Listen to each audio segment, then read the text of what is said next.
Oh, I hear things now. Clink. Yeah, that's a good thing. That's a good start, huh? Yeah. All right, I'm live. All right. All right, cool.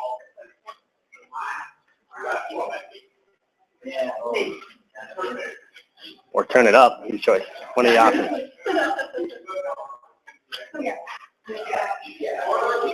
What does this thing do?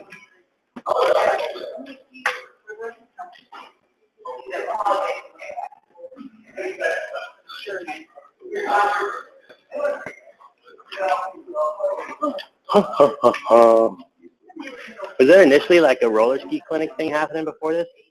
Okay. Oh yeah. Yeah, right. It would have been good today. Could have been good.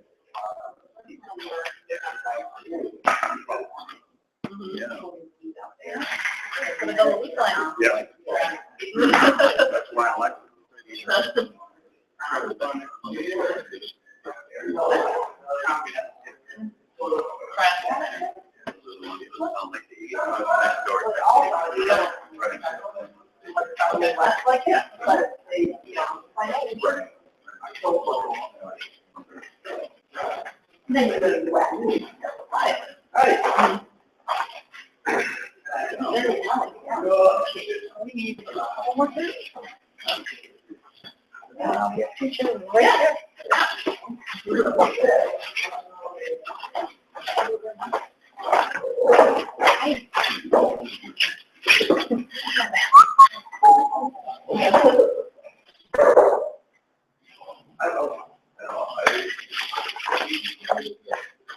So like, is it going on exactly at noon for the live cast, or how's that work?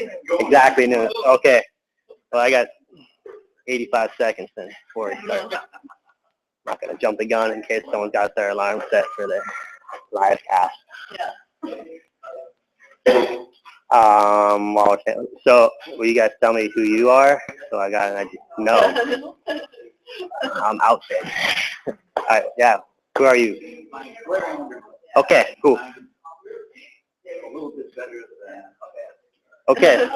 All right, that's good. Good start. Okay. All right. Okay. Well, that's good. I'm Larry Myers. All right. Okay. All right. Okay. Cool. Okay. Cool. Okay. Okay. Cool. Okay. You're the Johnson Family's Wax Tech?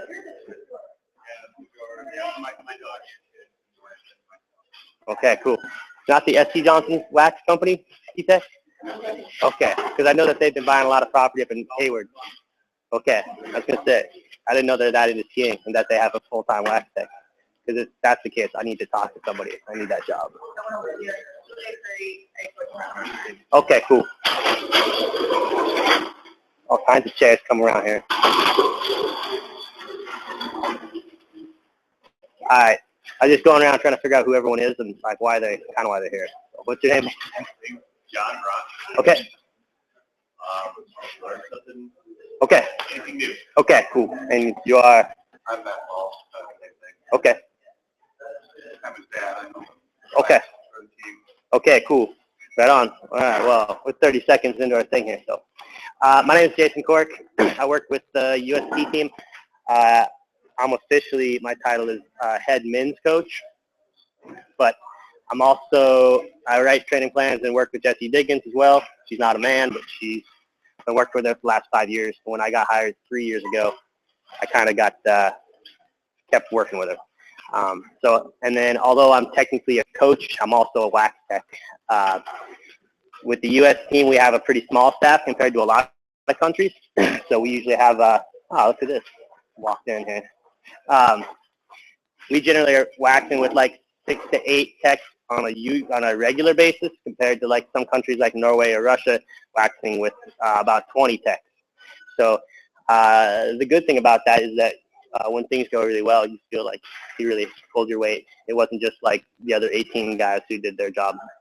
The bad thing is that it's a lot more work and a lot more just longer hours. Working as a tech and a coach, it's kind of nice because you get to see all sides of things, not just the waxing, not just writing plans and going to meetings and doing graphing and stuff like that for your bosses. But yeah, so I did one of these at Boulder Nordic Sport on Monday, and I did one at Sisu on Thursday. And both of them ostensibly were kind of the same subject, but they kind of worked out a little different. The one at DNS was maybe I didn't actually wax any skis. People just asked me a bunch of questions, which was fine by me. And the one at Sisu, I waxed all the way up on a pair of skis, like all the paraffin and all the powder, blah, blah, blah. So kind of up to you what you guys want to see. Like, I'm pretty content standing here just answering questions, but also if you want to see specific things, I'm happy to do that as well. I was going to start either way, but just kind of going through what our staff looks like and how our testing works, and kind of maybe apply that to what you guys do. So like I said, we usually have 6 to 8 techs on a World Cup.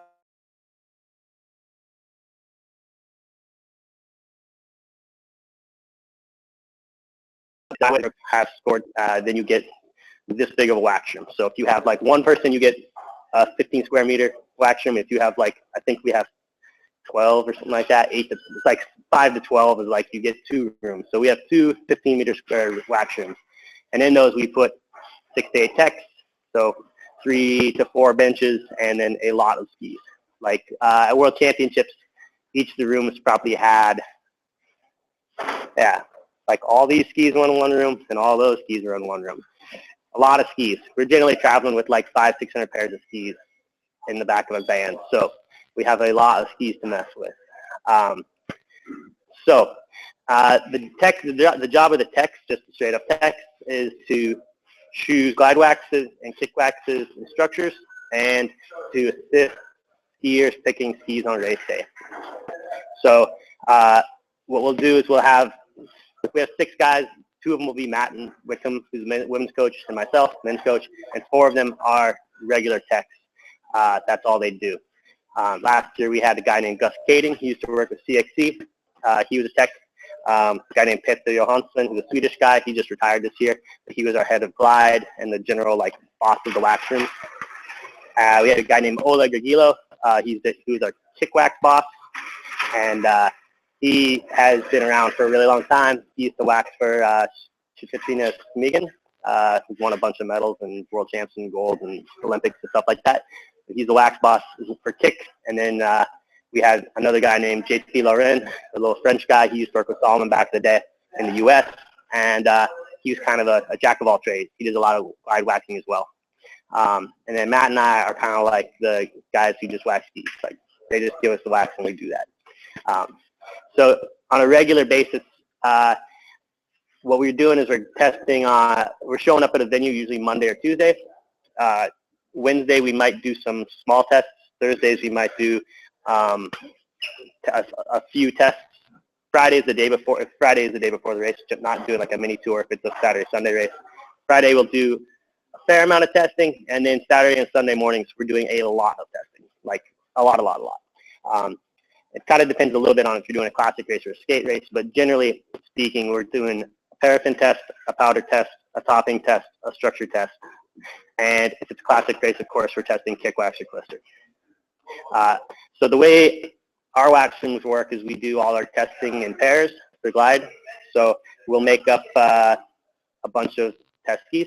We usually have 6 pair of paraffin skis, so just for HF waxes, and 6 pairs of powder skis just for pure fluorite powders, and 6 to 12 pairs of topping skis, so blocks and liquids. And then we have a fleet of 8 structure skis. And those all started with the same grind, and then we've put in different hand structures. We got a few pair that, like if you know like a super reeler, like these straight cutting bars, like if you put this into a ski, it doesn't really go away, whereas if you put a rolling structure, it does go away.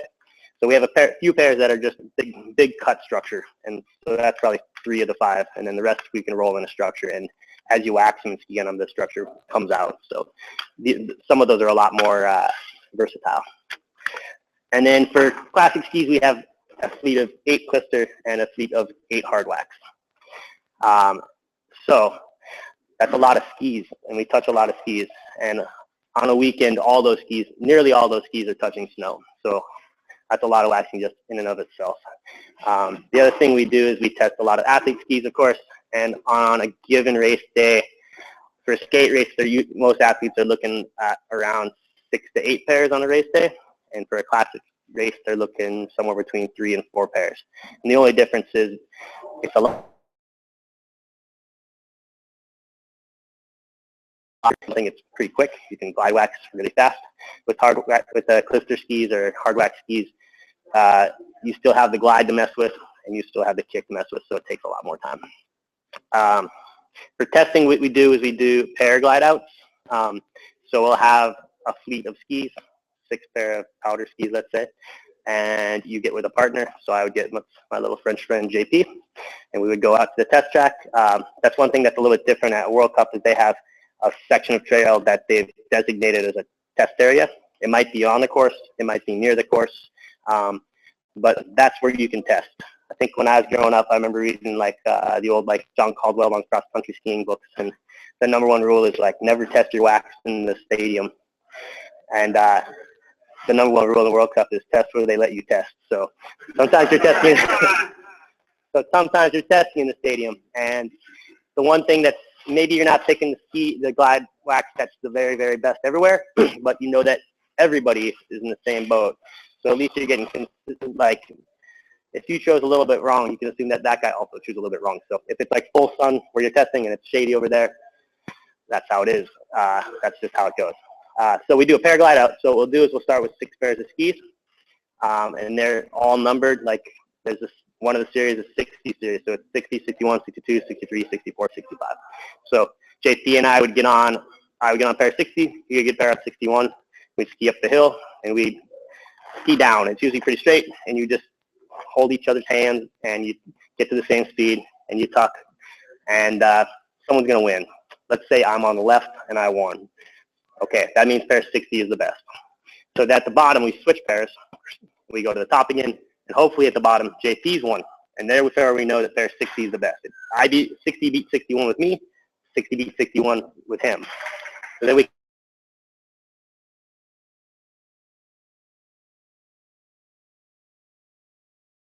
64, 65, and it's just kind of like a knockout bracket, like a tournament.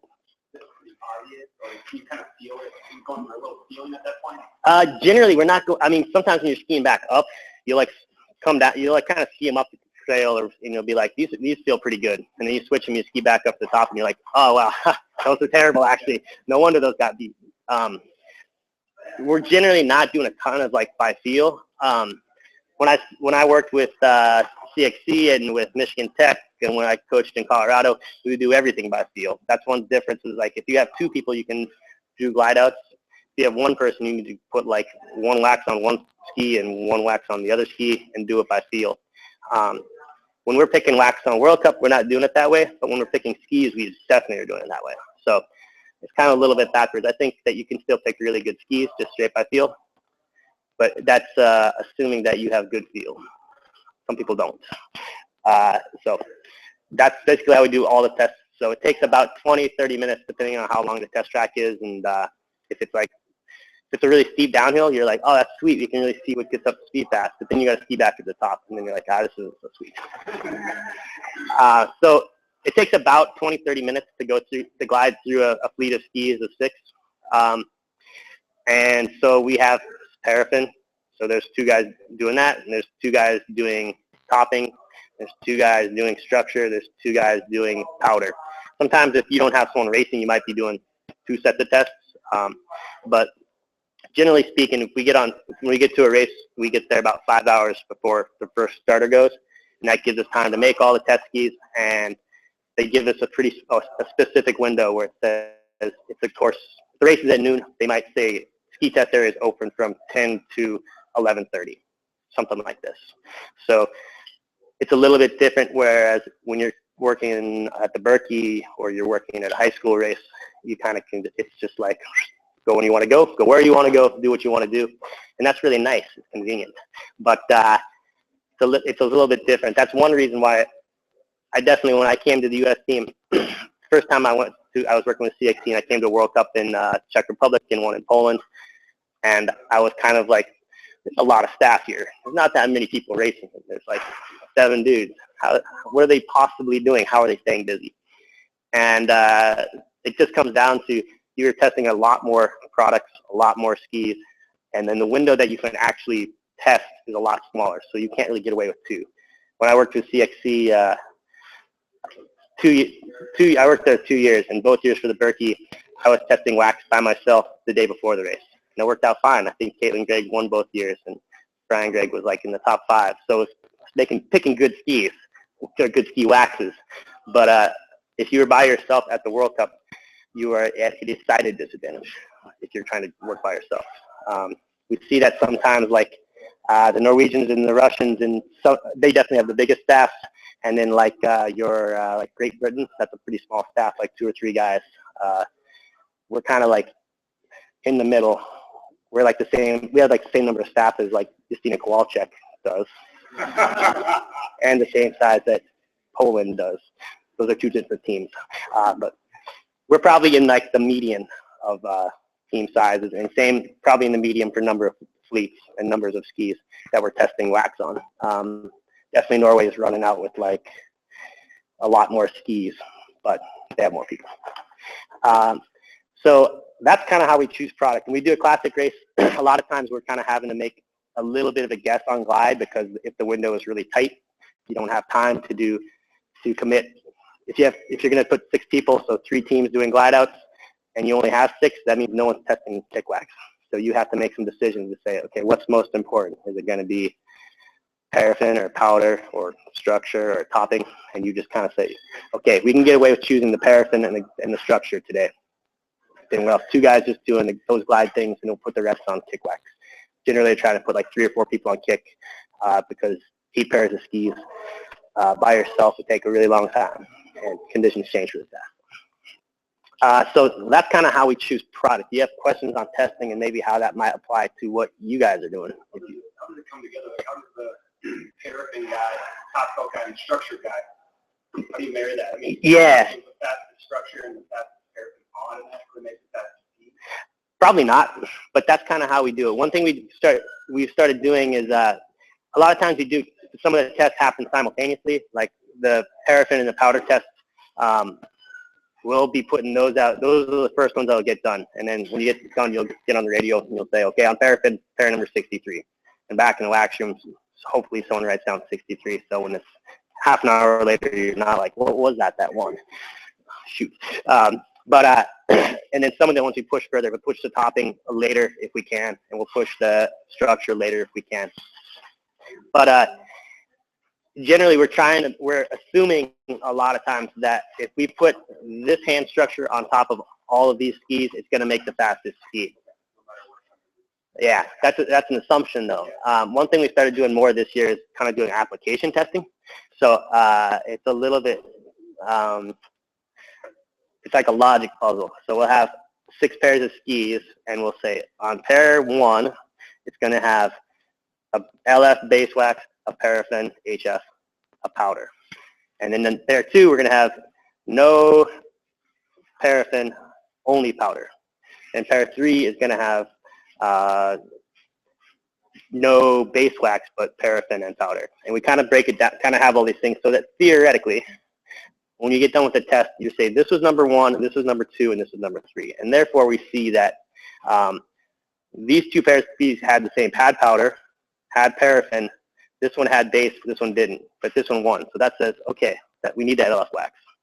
And then if you have just powder versus, yeah, what's the strongest combination? And occasionally we're looking at stuff like no, like when I say like no paraffin or no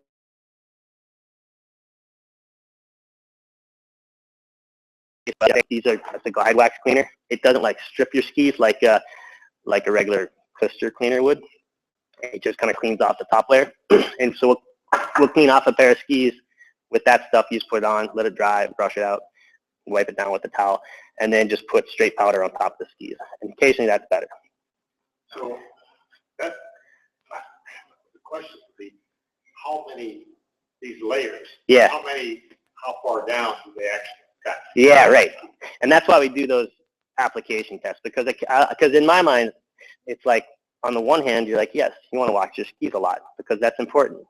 But on the other hand, occasionally you get evidence that, yeah, that doesn't matter at all. I tend to think that, like, by the time you put on a base like a LF, whatever, if you're putting LF6 on your skis, and then you're putting HF8, and then you're putting on, you know, C22 powder, and then on top of that, you're putting Maplu's hot liquid.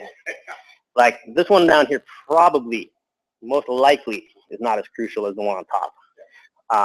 And that's what we found generally. For a while, we were kind of just, a lot of times we've been like, by default, if we haven't had time to, especially like something like the Tour de Ski, where you show up the night before the race and you race at 10 a.m. and then you immediately try to pack and get out of town so you can go to the next venue to race the next day. We don't have time to do like an LF base test, something like that. So at that point, you're like, by default, we're going to put Skigo LF graphite because it's usually pretty good. It's hard and it seems to work with a lot of waxes, and we'll default to something like that. If we have more time and more staff, like at World Championships this year, we had 10 people, and we were they had the regular staff plus Zach Caldwell came to work with Noah, and Eric Floor from APU came to work with the APU athletes. So we're like, oh, sweet, free staff. But we were able to do a lot more tests. And in that case, yeah, of course. And it is kind of interesting that we were finding that at the end of the day, even if, you know, powder, like topping powder, HF, yeah, this was making a difference to LF base, but at least in our tests. But I think that for most situations, if you're racing in the U.S., if you're racing Masters and stuff like that, you can find one that you like working with, and that's going to be fine. It's something that's, I would say something like, yeah, LF graphite from Skigo. That's a good wax. And that's rarely going to be like a real, as long as you're making it up all the way, it's not going to be like a liability.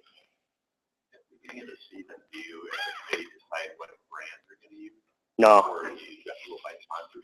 No.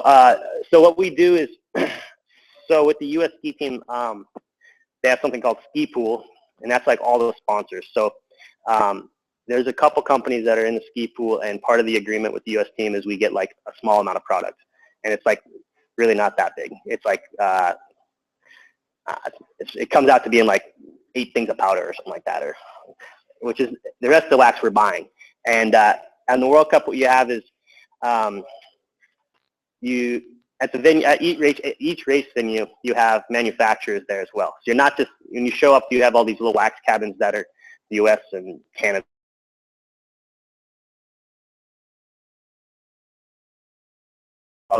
Fisher will be there. Razi will be there. Madsus will be there. And Swix, Toko, Mapus, everything, almost everything. And those guys do their own testing. And right before the race, maybe an hour before the race, hour and a half, they come by to each wax room with a sheet, and they say, this is our recommendation. And obviously it's all Swix or it's all Toko or all Rex or whatever.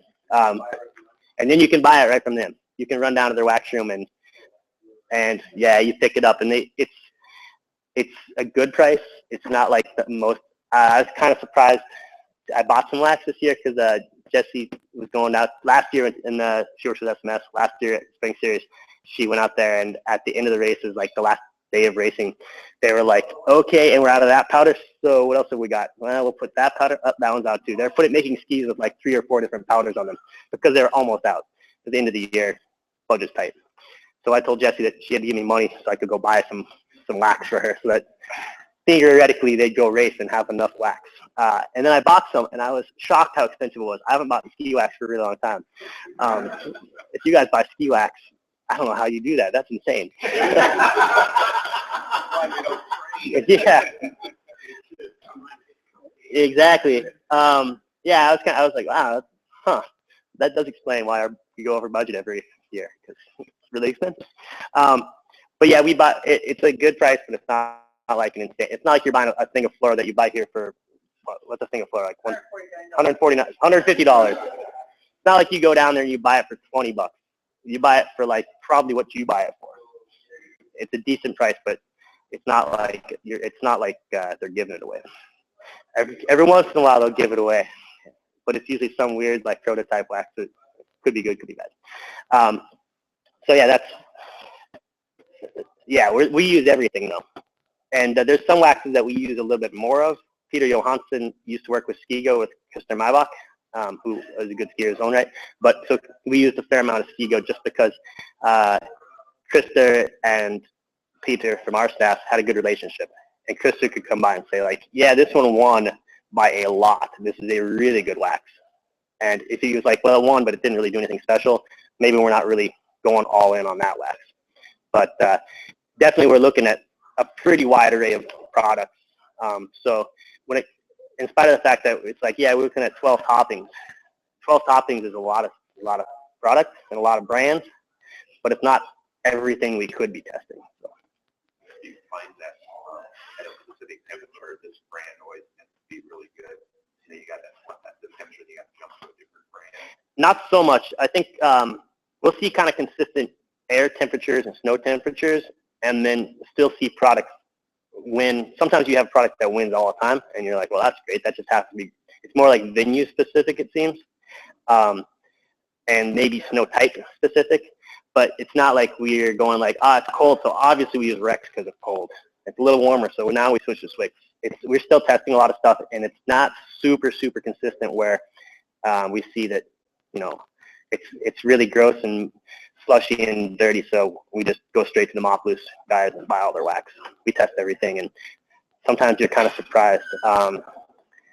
We had it seems also that you kind of get in, like things start working and they continue to work, especially if you're in the same venue, but it seems like every year there's a wax that you're like, I don't know why this one keeps winning. This is insane, but it'll be kind of a wider range and you'll find something that keeps going.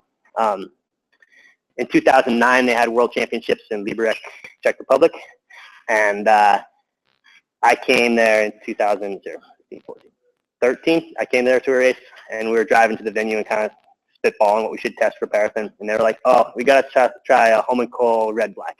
Have to. And I was like, are you serious? It's like, not the right temperature. It's like, doesn't seem right. And of course it won. But that was because in 2009 they're there, and for some reason Home and Coal Red Black kills from Liberec, Czech Republic. So if you guys go to Liberec, keep that in mind.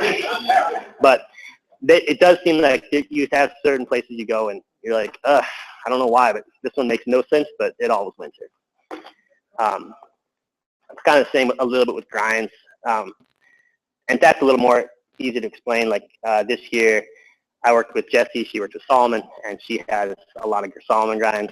And this year was almost all man-made snow. Like every race we went to had some element of man-made snow. And a certain grind, this grind P6F, it worked like in probably 80% of the races. And you were talking like really cold to quite warm and wet, but this grind kept winning. And it gets kind of boring, but you kind of hope for something more exciting than that. But it just kind of goes. Yeah. But back to the testing, I guess, is that after we choose products, we try to choose the products, and then the athletes come out. And for the most part, athletes come out, and about an hour 15 before the race start, they go out with a tech. And that's the other reason why we have a bigger staff, is that we try to let the athlete and the tech work one-on-one when they're picking skis. So if there are 12 athletes, we have 6 techs. I mean, everybody has 2 people, and generally it's a guy and a girl. If there's 13, we try to bring another tech, so there's 7, and one guy gets an easy day, just with just one athlete. But so we test skis with them, and again, we're talking 3 or 4 pair of classic skis and 6 to 8 pairs of skate skis. The night before, we try to test, kind of get an idea of how things are going on, say, the day before the race, Friday. So the night before the race, we will put a base LF and a paraffin that won on Friday on the race skis. So you're waxing, again, 6 to 8, sometimes more than that. This year at the team sprint in Falun, I made 11 pairs of skis for Jessie, which is absurd. I think that's officially the size of like one age group at junior nationals, but that's like 11 dudes versus one girl. But we kind of broke them down, so by the time she got there, she was only looking at like 5 pairs of skis, because 11 takes a long time to break down. But they come out and they work with their athlete and their tech work together as they go ski.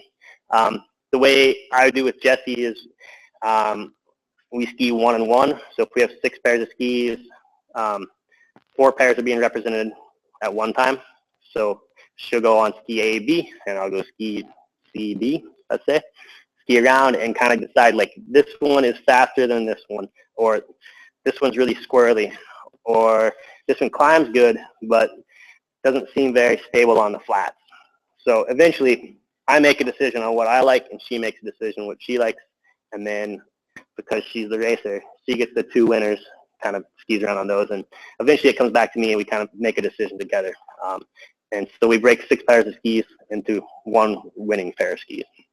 The reason we usually have them in HS, there's 2 reasons. One is that if it turns out, we'll retest the pair in the morning of the race, but occasionally you get lucky, and one on Friday wins on Saturday. And then, all right, you're good to go. You already got that wax on there.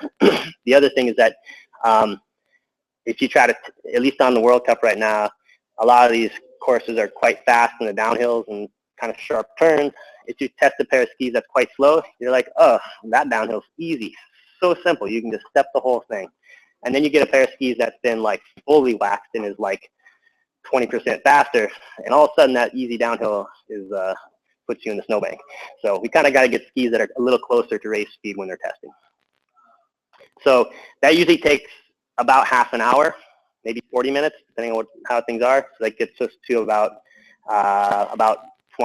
35 minutes before the race starts, and that gives me about 25 minutes to take the winning pair of skis back to the wax room and re-wax paraffin, powder, structure, and topping, and get them out the door with 10 minutes to go. So that's the goal. And sometimes you don't hit the goal, and that means you got to like sprint some skis to a race start. But generally speaking, we're trying to make decisions as late as possible, as close to race time as possible, because things do change. It warms up, it cools down, snows, rains. We try to make it as close as you can, just because it seems like on the World Cup, you don't have a real, it's not a real forgiving venue.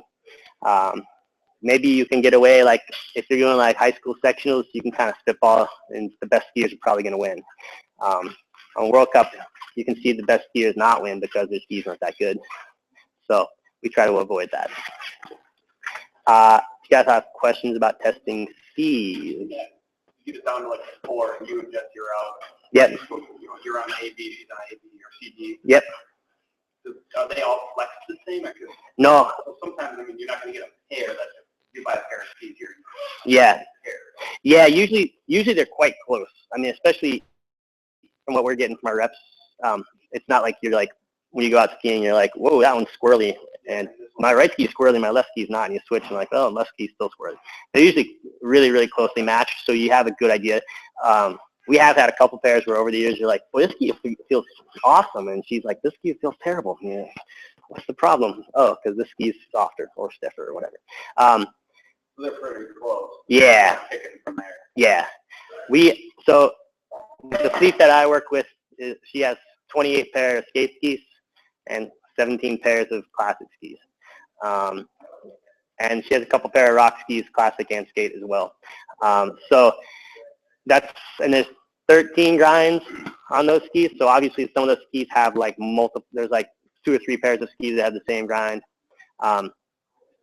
So we usually are trying to, in the days leading up to the race, we kind of are IDing like, okay, this really big grind is just not running at all. So we're not going to test this side of the wax room, these warm grinds, and these really cold ones aren't running either. So you have some skis in the middle that you kind of pick from. A lot of times you have skis that you're like, okay,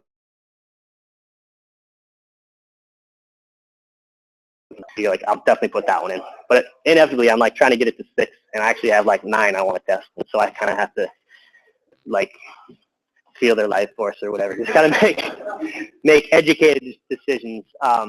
One thing we do is, so all the skis are numbered. That's how we keep track of what's what. Like on a pair of skis, like these last 3 numbers, this is 756. So on the tip, we would write 756. You see that if you're watching, looking at World Cup races, that's pretty common. Otherwise, you have 20 pairs of skis, and they all look roughly the same. It's really hard to be like, which one was that? That was good. The other thing we'll do is on the ski, if it runs really well, like if it's been raced at World Championships or Olympics or a top 10, something like that, will also write the name of the venue in the race. And so therefore, if you're in Davos and and I have 8 pairs of skis and trying to decide which 2 I kick out, the one that says Davos Sprint, I'm probably going to keep that one because it worked well in Davos before. But at the end of the day, the nice thing is, yeah, I got 28 pairs of skis to mess with, but we probably had like 70 pairs of skis that those 28 came out of. So we know that these are very good skis. I was telling these guys the last couple ones, like in Holmenkollen this year, the morning of the race, we tested 6 pairs of skis, and all 6 had been either raced well at Olympics or raced well at World Championships or had been a top 10 or had been in a relay that they like podiumed in. So they're all very, very, very good skis. But at the end of the day, we got to make it to one good pair of skis. So I think that's one thing that differs from like when you're waxing high school or something like that, you might be like, I have a Clister pair of skis and I have a hardwax pair of skis. And it's Clister, so I'm going on these Clister skis. We have a little bit more flexibility, and hopefully that allows us to make better choices, although occasionally not so much. Yes, yes, the Skate Classic Clister hardwax skis. Yes. I think one thing to take away though too is like if you have someone who doesn't have that many pairs of skis, if you have 2 pair, is that I think in that case it's really important to be doing more testing and not just going, oh, it's cold outside, I'm going on the ski that has a cold grind, but skiing on one-on-ones, pair A, pair B, going out and skiing those all the time, and because you might start realizing that, yeah, I went to the ski shop and they said this is your Clister ski. But over time, you're like, actually, this one works better with Clister, and this one works better with hardwax. And you can switch them up, There's definitely a couple pairs of skis that are ostensibly like a soft hardwax or a Clister cover pair of skis, but that we've run with straight Clister, like a soft, thick Clister, and not had it be a liability. You have to give things a try.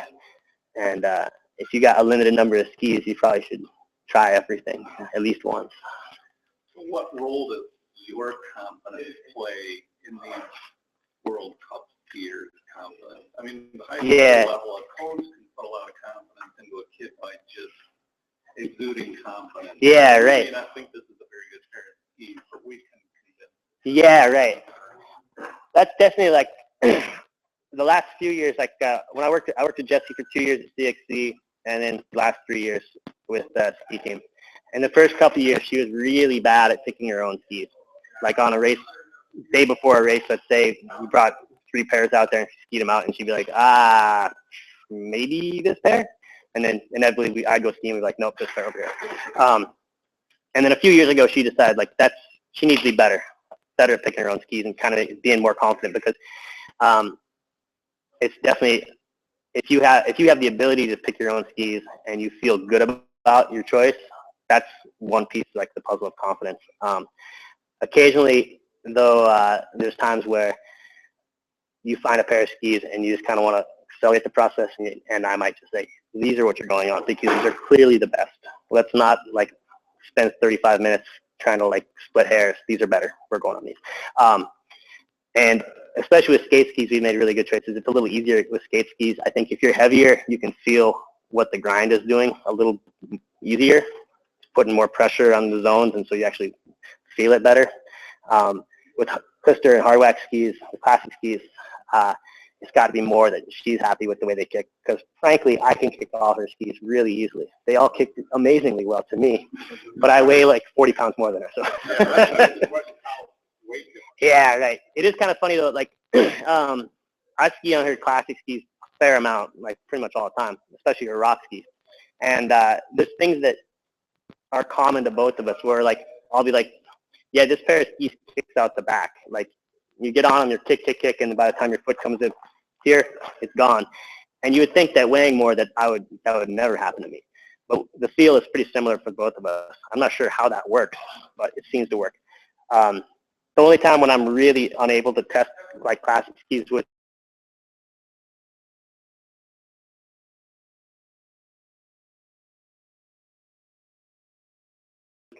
second might not be able to, But with skate skis, it doesn't really make a huge difference. We tend to feel the same stuff. And that's how we work. I know like some of the other techs, they are just doing glide outs like we do with the wax. They'll do paraglide outs, and the athletes know that their skis are stable enough for these conditions, and they're happy with that. That's been one thing. Like the last couple of years, Jesse's worked a lot on balance and stuff because she has kind of been a little shakier when it's a really hard track, or like icy, kind of frozen overnight. Making sure that she can track a ski well without using too much energy. So that's been one of the things that's like, okay, we go out skiing and try to find a pair of skis that's stable. It might not be maybe the fastest pair of skis to me, but is it stable? Okay, we'll go with those, even if it's like marginally slower, because you can have the fastest skis in the world, but if you can't keep them going that way, that's no good. So, but that's like kind of how we do it. It's funny too, like the way we do it is similar to how Norway does it. We do try to put like one tech with one athlete. Some countries, like France, for instance, their techs will focus more on testing product. So they do a lot more. Maybe they test more products and they test more applications. Like back to that thing of, you know, is it better to have a base or no base? They spend a lot more time like that. And then the athletes just bring in decide on 1 or 2 pairs of skis and make the decision from there. Which JP, coming from the French team, he was like, the U.S. way is better. The U.S./Norway/Sweden way is better because you have it's easy to pick a product, but making sure it's on the right pair of skis, I think, is a lot more crucial. So. Can you talk about structure a little bit? Yeah, sure.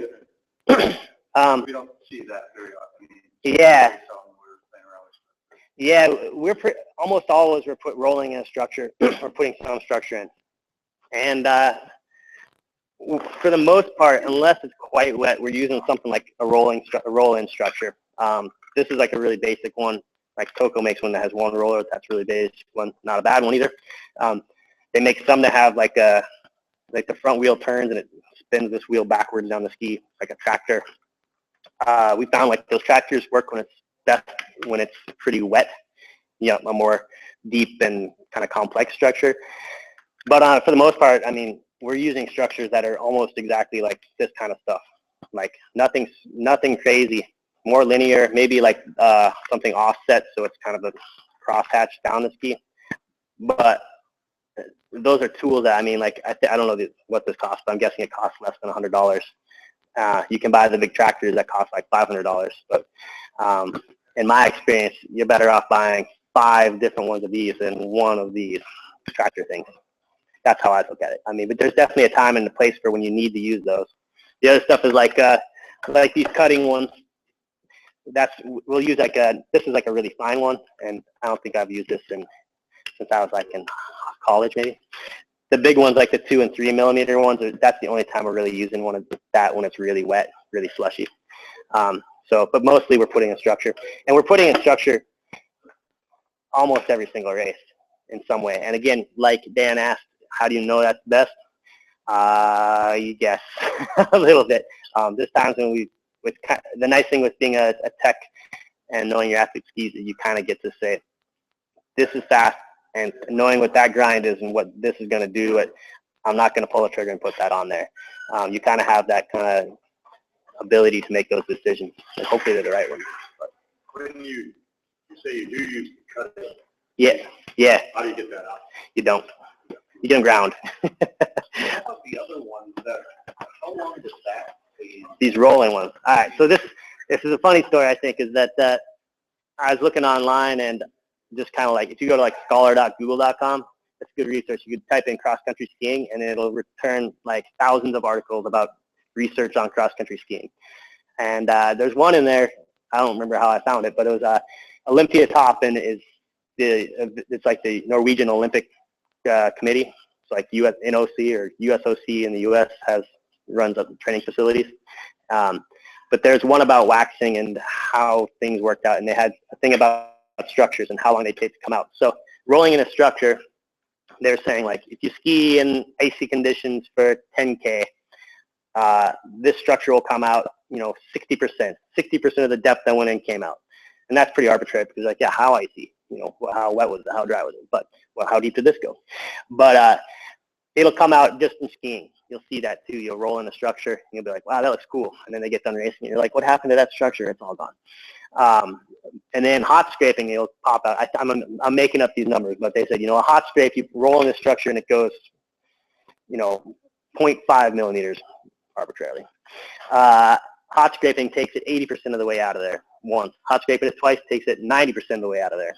And at the end of the thing, it says, they took all these skis and rolled it in these structures, and it said, like, if you leave these skis in a shed that varies between 0 and 30 Celsius for 2 weeks, it comes all the way out, which is kind of interesting because to me that says that they got to the end of the study, and the guy who's in charge of skis took them home and, like, threw them in a shed. And then, like, 2 weeks later, it's like, oh, shit, I was supposed to wax those. And came out. It was like, oh, hey, it's all out. Sweet. So it does come out. In my experience, it comes out pretty quickly. Every time a ski gets scraped, it gets waxed again. So if it's a ski that's been raced on, it gets, like, fluoro clean. And if it's really dirty, we'll kind of hot scrape it and brush it out really clean, and then we'll get a layer of, like, storage wax. So the skis are getting waxed really frequently. And so if you do roll in a structure, I'm not too concerned that that's like, put that big hand structure in there. That ski is only for wet now, because especially with rolling in, it'll come out. If we cut something in, almost all the time, if you're cutting something in, it's because it's really wet. And if that's the best pair of skis, you just pull the trigger and put it in there. And maybe that means the next week down the line, you're kind of regretting your life, the decisions that you've made. But on the World Cup, for sure, it's like you have to kind of pull the trigger today and make them good, and worry about next week. The companies we work with, the brands usually have their each company has their own grinds. And Fisher and Solomon and Matsus, whoever, if you need to get skis ground, you can give them to a rep, and he'll take them back to France or Austria or Norway and grind them for you. So it's a little easier for us to get stuff refreshed back up. You know, it's funny. A lot of people have been asked, you know, in Sisu, people were like, yeah, I heard that they're grinding skis like every week. And that's, in my experience, that's not the case. I think like maybe 30% of the skis in the truck are getting ground a year. But definitely, like, if it's a bigger event, at the Olympics, there was a grinder. Norway had a grinder. U.S. Biathlon had a grinder that we got access to. Russia definitely had a grinder. And getting a grinder to Sochi, Russia, probably was not a real fun process of driving through, I don't know, Turkey and all that stuff to get there. But they are there occasionally. They had some of the countries had them in Falun. We had access to one. I think Fisher had it, and Zach Caldwell works with Fisher a lot, and Zach Caldwell was there, so he kind of, like, I don't know, he greased some palms and he ground some skis while we were there. But for the most part, we're not grounding them that frequently. And even like a big country like Norway, they might have a grinder at 2 or 3 venues a year, tops. Because if they're in Norway, yeah, it's easy. They just go down to the shop and dial up what they need and grind some skis. But if you're in like toe block Italy, it's a little harder to find a shop with the correct grinder and the correct stones and the right people to do your stuff. Yeah. Do you guys have other questions on like testing? And we can talk. I can wax skis or I can talk about training. It's your call. Training. Yes. I'm not as advanced. Okay. I'm not in training. I don't even know about how, like, yeah, sure. You just kind of say it. Like, yeah, right. All right, I'll plug an iron in there. So, hopefully this is still hot because I cranked it really hot, so it would come to temperature faster earlier. So we wax the skis pretty much every day. Anytime a pair of skis get on the snow, then eventually it gets waxed again, usually right away. So we usually travel wax with something really basic. We use, I don't know if this might actually be a CH6 from Swix. It's a real basic wax. The reason we use that, we used to use LF6, which is slightly more expensive, and a couple years ago we ran out, and so we asked Norway if we could borrow some, and they said they didn't have any because they only store skis in CH6. And we're like, well, if it's good enough for Norway, it's probably good enough. We'll do that. But the other reason why, and the reason we use CH6 from Slicks is that you can go to like any hardware store in a ski town and get CH6. It's not a particular special wax. If Rex was widely distributed, or Toco, or Mapus, we'd probably use one of those. But it's easy to get, and it's kind of an in-between wax. It's not like really hard. It's not really soft. It's just kind of like, you can show up pretty much anywhere in any condition. If you have to go skiing, you can scrape it off, and it's going to work okay. Is it comparable to Rex? Yeah, I think the temperature range is really quite close. And I think the biggest thing to us is that we have all the skis in the van are zeroed with the same wax. So it's not like you're like, oh, it's time to test skis, and you're like, this one has an HF red, and this one has a green, and this one has a blue. When you're trying to go test skis one-on-one, you're like, you kind of want to be as close as possible. So you're not testing the wax, you're actually testing the ski. So we go through a lot of CH6. I think we went through, they come in 900-gram boxes, right? And I think we went through like 7 or 8 of them in Fallen. So, and for World Championships. We were there for a while. But, I mean, that's a lot of wax it goes through. One thing I should probably say is, so I work with the U.S. team, and I'm not supposed to, like, endorse any specific products, and so I kind of just endorse all of them. And so if I mention a product that Gear West doesn't have, sorry. But I just tell you what, and likewise, I need an apron, that's why I got a Solomon apron.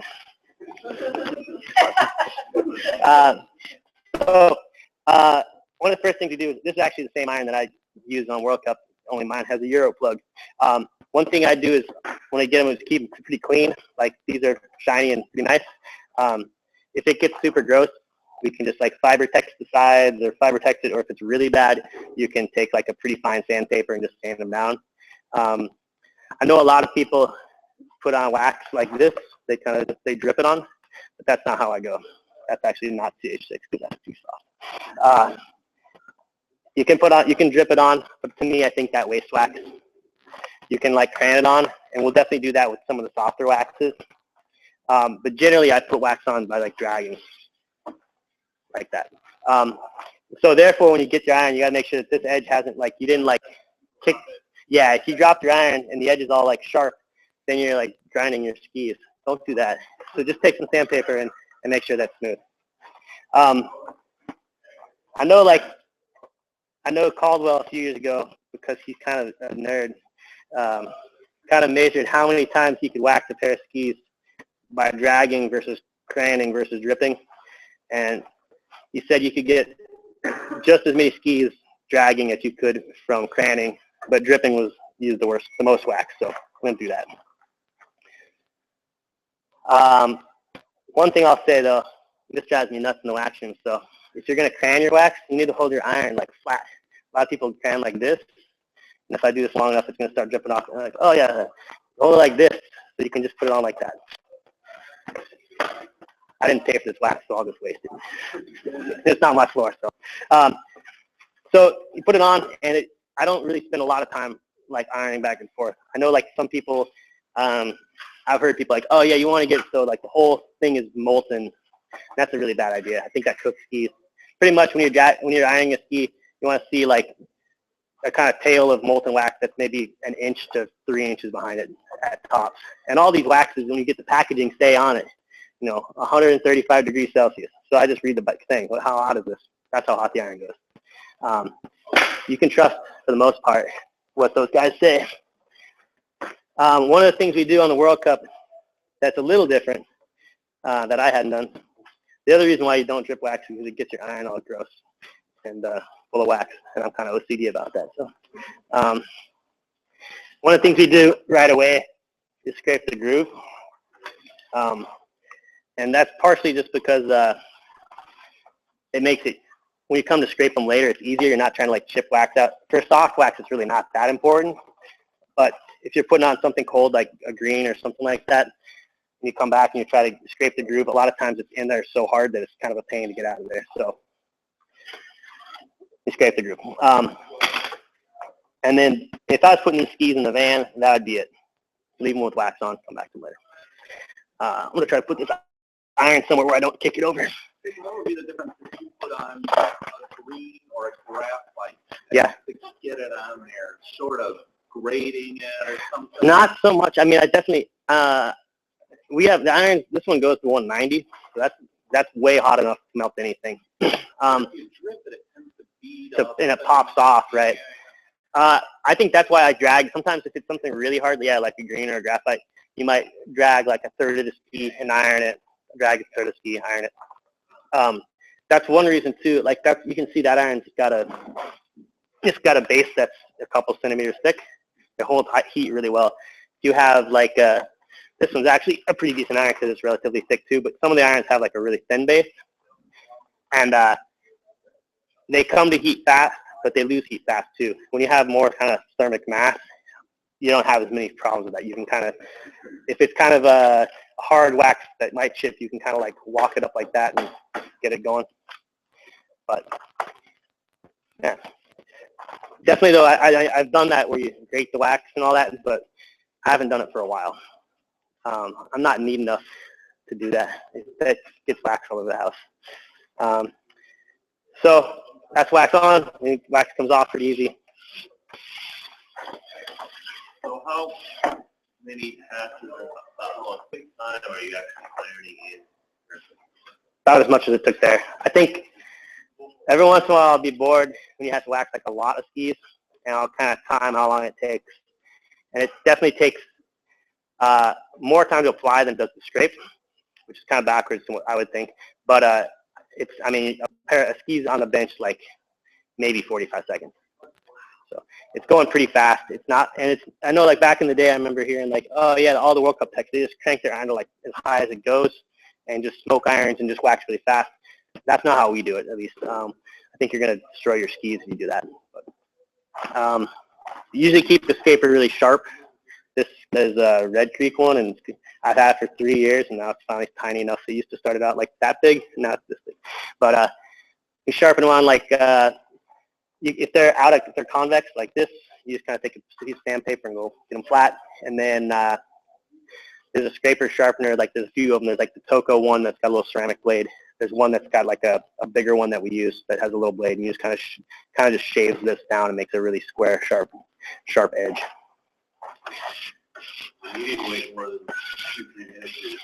Yeah, normally I would let them cool all the way off, and normally I'm waxing more than one ski. Usually I got like 6 pairs, so by the time I get done with the 6th pair, the first one's cold. I'm fast, but I'm not that fast. Yeah, yes.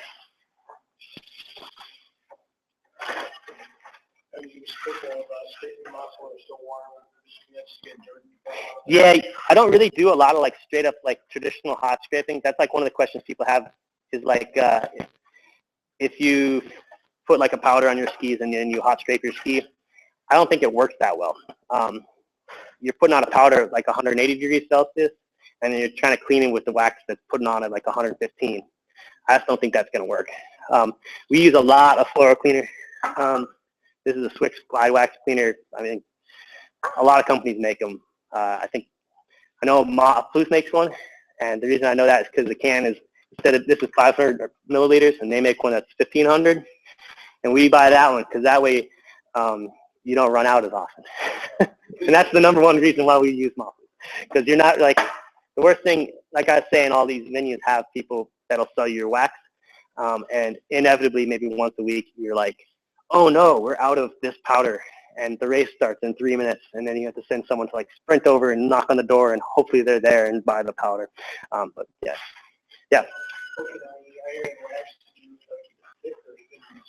Thin. I mean, I'm just trying to put the minimum I can put on and get away with it. Wax is expensive, man. There's no reason, to me, there's no reason to put in more than necessary. You're going to scrape it off onto the floor eventually. Generally just the one time. If it's something really cold, like I said, all the skis are always in like CH6, the blue wax. If we go someplace quite cold, like when we went to Rybinsk this year, the first couple of days we were there, it was quite cold, and so we put on like a green and iron it a couple times and then scraped it off, and then put a green and iron it a couple times, scraped it off. That was about it.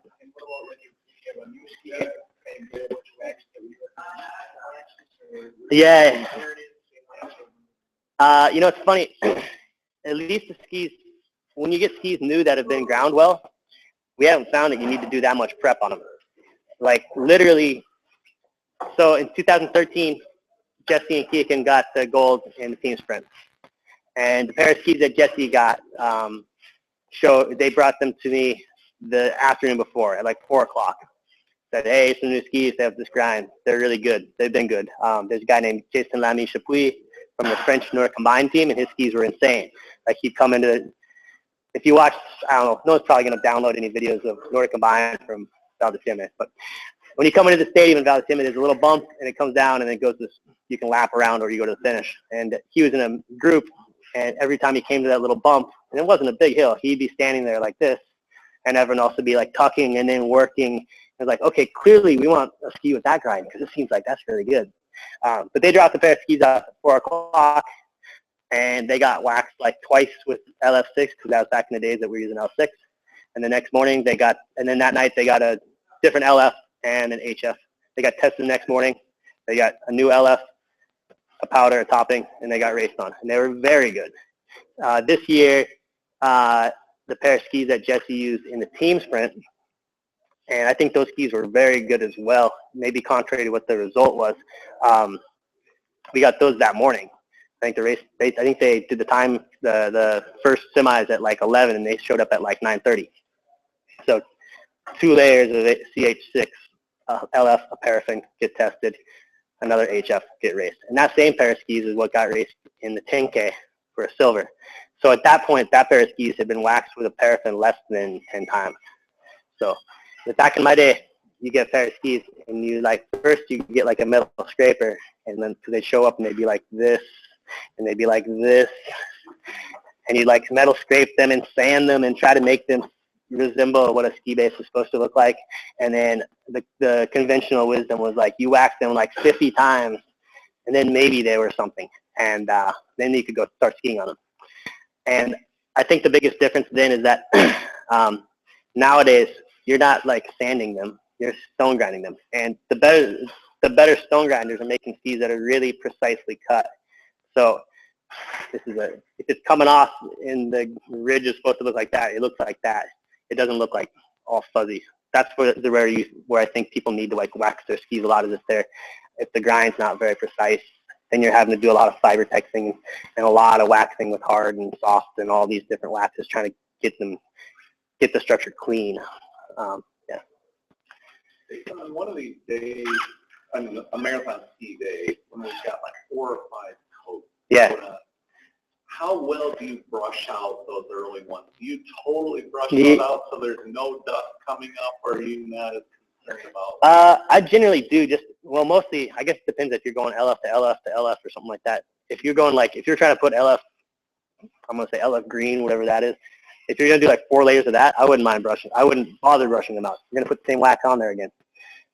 If you're going to LF to an HF, I would brush the LF all the way out for sure, because that HF is expensive. Let it do its job. You don't want to have it mixing with some cheap-ass wax. Yeah.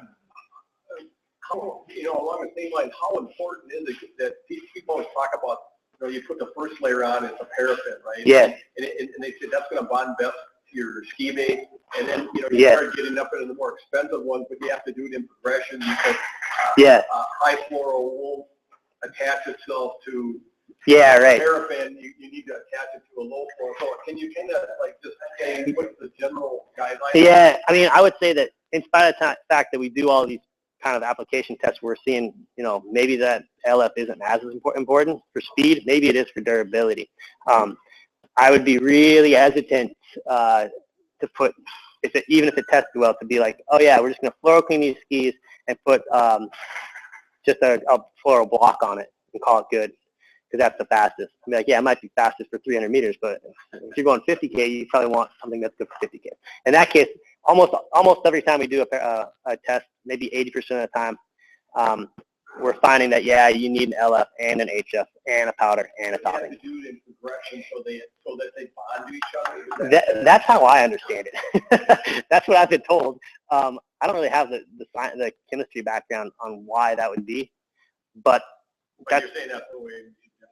That's the way I would do it. That's the way I usually do it. So I think that's the right way. I could be totally wrong, but Yes.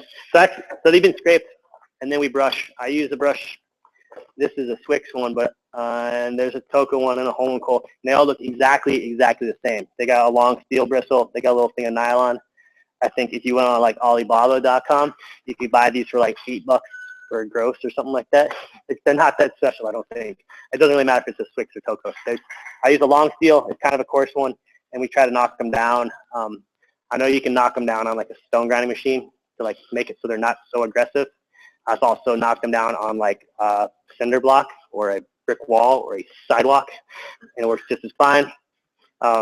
If I'm doing that, if you buy one of these new, you'll feel it's pretty aggressive, and I just kind of brush like straight, kind of some angles, hopefully knock it down, and then good to go. You'll use that steel no matter how hard Yeah. or soft the wax is. You'll always use that as your first brush. Yep. Do you use any brass brushes at all? I don't.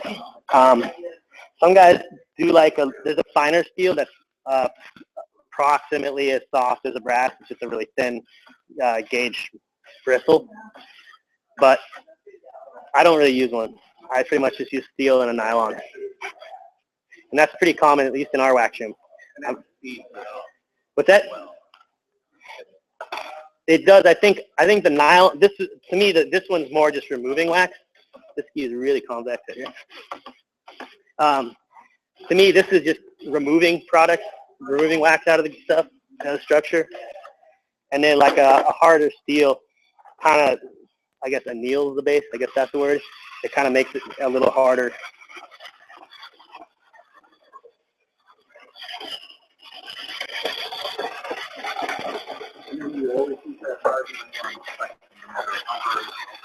Yeah.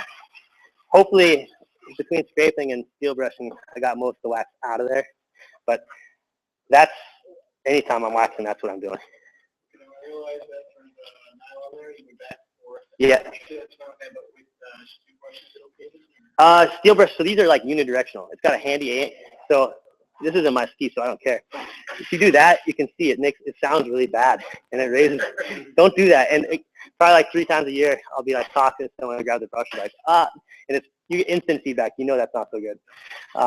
That'll come right out when you wax again, but sorry, Steve.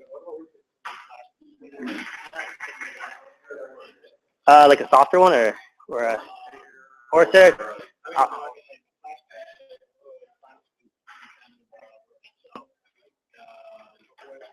Yeah.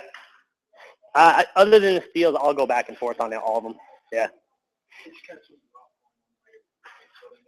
Yeah, I mean, if you feel like, I mean, there's nothing wrong with just going like that. It might take a little longer, but it's not like it's like anything wrong with that. You can scrape the ski tail to tip if you want to. I don't think it makes any difference, but I always go tip the tail because that's what my high school coach told me to do. That's paraffin. That's how you put on. It really doesn't matter if it's like a CH, just a no fluorocarbon, or LF, or HF. You put it on the same way. If it's soft enough, you can kind of heat it up and cran it. If it's really soft, like a yellow, you can just cran it on and just heat it. If it's a harder wax, maybe you're just dripping it or dragging it. And even that steel brush, you're just doing a little stroke instead of like the whole ski for a pass. Yeah, I don't think it really matters too much. I mean, ultimately, like, definitely I remember like growing up and hearing like, okay, you're going to use this brush 15 times, and then 35 times this, and 72 times that, or whatever. I don't do that. I just kind of brush until I'm like, yeah, that's clean. I can see the structure. I can feel that the brush is moving fast on the ski. It's clean. Definitely some waxes, like a really hard wax, you're going to be brushing longer because it's more difficult to get off. Can you overbrush? Nah. I mean, I guess theoretically, if you brush for like 48 hours, you could probably. No. You're not going to like rip it or something. No. As I understand it, the base, there's like crystalline things, and then there's amorphous things. There's like a kind of, the base is kind of like a gel in there. There's like a hard part that's just crystals that don't do anything, and then there's a gel in between. And that's what the bond between the wax is and the amorphous material. That's where the bond's happening. It happens really fast. So if I put an iron at 130, which is what this is on this ski, it'll seal the base. Now, we're waxing up to 190, but the difference is that we have a product that's going to carry that heat. It's not like you're putting a super hot iron on a bare base. You're putting with something that carries the heat. You definitely can still burn a base. I've done it many times, but for the most part, you're not really damaging the base by waxing the ski. So then you don't have to soft nylon to finish that off. Usually not on a paraffin. No, I'm just using a long steel and then a relatively stiff nylon brush. So for a lot of people, just waxing LF or HF, that gets them as far as they're going. Yeah.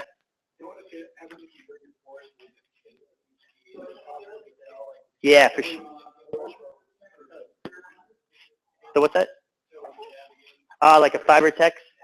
I kind of think that if you burn a base, you're probably most likely going to need to get them ground. It might be okay if you have to brush them with a steel brush. I don't think it really does that much to it. I think that when it's sealed, it's sealed. But the other thing to remember too is this ski is, just for ease of math, this Saya ski is 200 centimeters long, and it's what's that, like 5-6 centimeters wide. That's a lot of surface area. If I have a spot that's this long on the edge that burns, I don't think that matters. It's the same as like if you get a little scratch in your ski, maybe you're bummed about it, but having like a little nick in the sidewall, that's like nothing. About a lawn scratch because you ran over a rock. Then you're like, ah, shit. And then I don't think it makes too much difference. There's definitely some pairs of skis. I mostly work with Jesse skis, and there's some of those that are pretty beat up. There's a pair that's from Squashka Pareba 2 years ago. It was like basically if you like took most of the parking lot and mixed it 50-50 with snow, that's what it was. Yeah, I saw a picture. I was asking, I know this girl from Poland, and before we got there was all these rumors that they didn't have enough snow or that it was fine. So I was like, hey, do you know anything about the conditions in Squashka Pareba? And she sent me a picture as a link to Justina Kowalczyk's site, Facebook. And I was on my phone, so I was like, that doesn't do any good. So like, when I get back to my computer, I looked at it, and it was Justina is standing on a pair of skis. And at first I thought she was standing just like in the parking lot, like not like a freshly paved one, like one a few years old. So it's kind of gray and you see rocks and all that. But that was actually the color of the snow. And so that was a real bummer. In a case like that, when you have to test skis, you do it really quickly. Instead of skiing like, we'll take these 4 pairs of skis and ski a couple K on them, it was like, we'll take these 4 and we'll ski from here to like the window and back and be like, do you have a decision? Okay, make a decision quick. Because why ruin 6 pairs of skis when you know you're going to ruin one when you're getting raced on? So one of her pairs of skis is still quite good, and it's quite dinged up. And every time I wax it, there's like little spots where I'm like kind of cleaning out these weird scratches, but it's still okay. Keegan Randall has a pair of skis. I think they're from that she maybe won or was on the podium in Dusseldorf, and they are so hacked up. They're worse than Jesse's rock skis, which get skied across like road crossings and stuff all the time. So, but they're still quite fast. I'm sure they've been ground at some point, but you know, big sharp rock will do a lot of damage quite deep. But at the end of the day, I mean, if a ski is fast and if you have gotten them ground and they're not all sealed, and a few scratches doesn't really matter. I mean, it's a piece of plastic and fiberglass and glue. It's supposed to get skied on. If it gets broken, it's only money. Yeah, that's one difference too. Is I get skis for free. That's how come I got so many. So the next thing we do, if we put an LF and an HF, we go to a powder. And I'm not going to powder the ski like fully because no one here is wearing a respirator, least of all me. But this is the stuff that's quite expensive, and it goes on quite hot. I'm going to use 2 hands for this. This is it's a pure fluoro powder, and there's 2 things it does it does quite well. One is that it repels water. That was the traditional kind of uses. Sarah F came out in like 85 or something like that. And the initial product use was for like America's Cup yachting. And I don't know how they're applying it to the hull of a boat. I mean,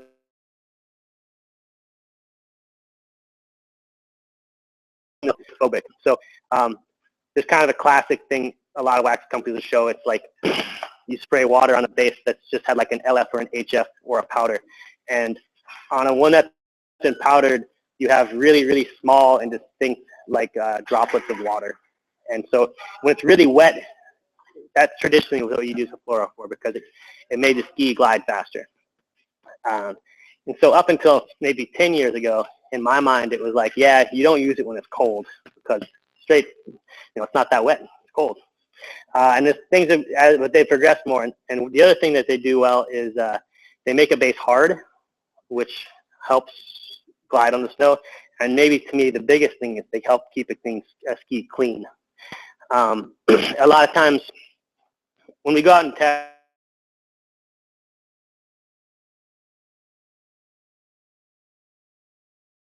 like 50-50, you can take and then you clean them with the cleaner and you wipe them down and they come back just like filthy after like 2K, like really, really dirty. But if you put a powder on them, they can ski like 15K, and you clean them and they'll be like a little bit dirty. And the more dirt and stuff you pick up, generally, it kind of clogs the structure. If you have this nice structure in the ski and it's all full of gunk or sap or whatever, it slows down. Probably the biggest example of that was in 1995, they had the World Championships in Thunder Bay. Apparently there's like a pulp mill up there, as well as like the trees were coming out in sap, and they'd ski like 100 meters and they'd be covered with this like black tar substance. They got really slow. The fluoros they were using at that point were helping them keep somewhat clean, but eventually they were using like kerosene or diesel fuel wiped on the skis to keep them clean. And they would have like 2x4s wrapped in towels which were soaked in kerosene. And so as they skied, they'd ski over these things of like poison. And then ski to the next one. Dave Jarrett, he's the head coach for Nordic combined. He was racing, and he said that the races were just like, you ski over this towel full of kerosene, and then you have like 5 seconds of being like, oh, these are great. Nope, they're getting slow again. And the entire way was just kind of weaving between these towels soaked in diesel. Diesel's like, if it's super, super dirty, diesel works surprisingly well, but it's like banned. You're not allowed to use it. You're not supposed to use it. I've never used it, but there's no real rule that says you can't, but it's kind of frowned upon to run a bunch of diesel fuel onto your snow. I don't know why. Maybe it's because it's bad for the environment or something. When you put on the powder, it's always after low fluoro, high fluoro, then powder. Generally, it's almost always after high fluoro for sure. Occasionally not the low fluoro. And then, like I was saying, occasionally we'll just fluoro clean a pair of skis and they'll be like blank, and then we'll powder over the top of that. But that's relatively rare. I'm more willing to pull a trigger on something like that in like a sprint race where you got to ski, 1,500 meters, and then the skis come back. You can make them up again. For like a 15K, seems a little riskier to me. So this is how much powder I put on. It's not that much. It's like a light dusting.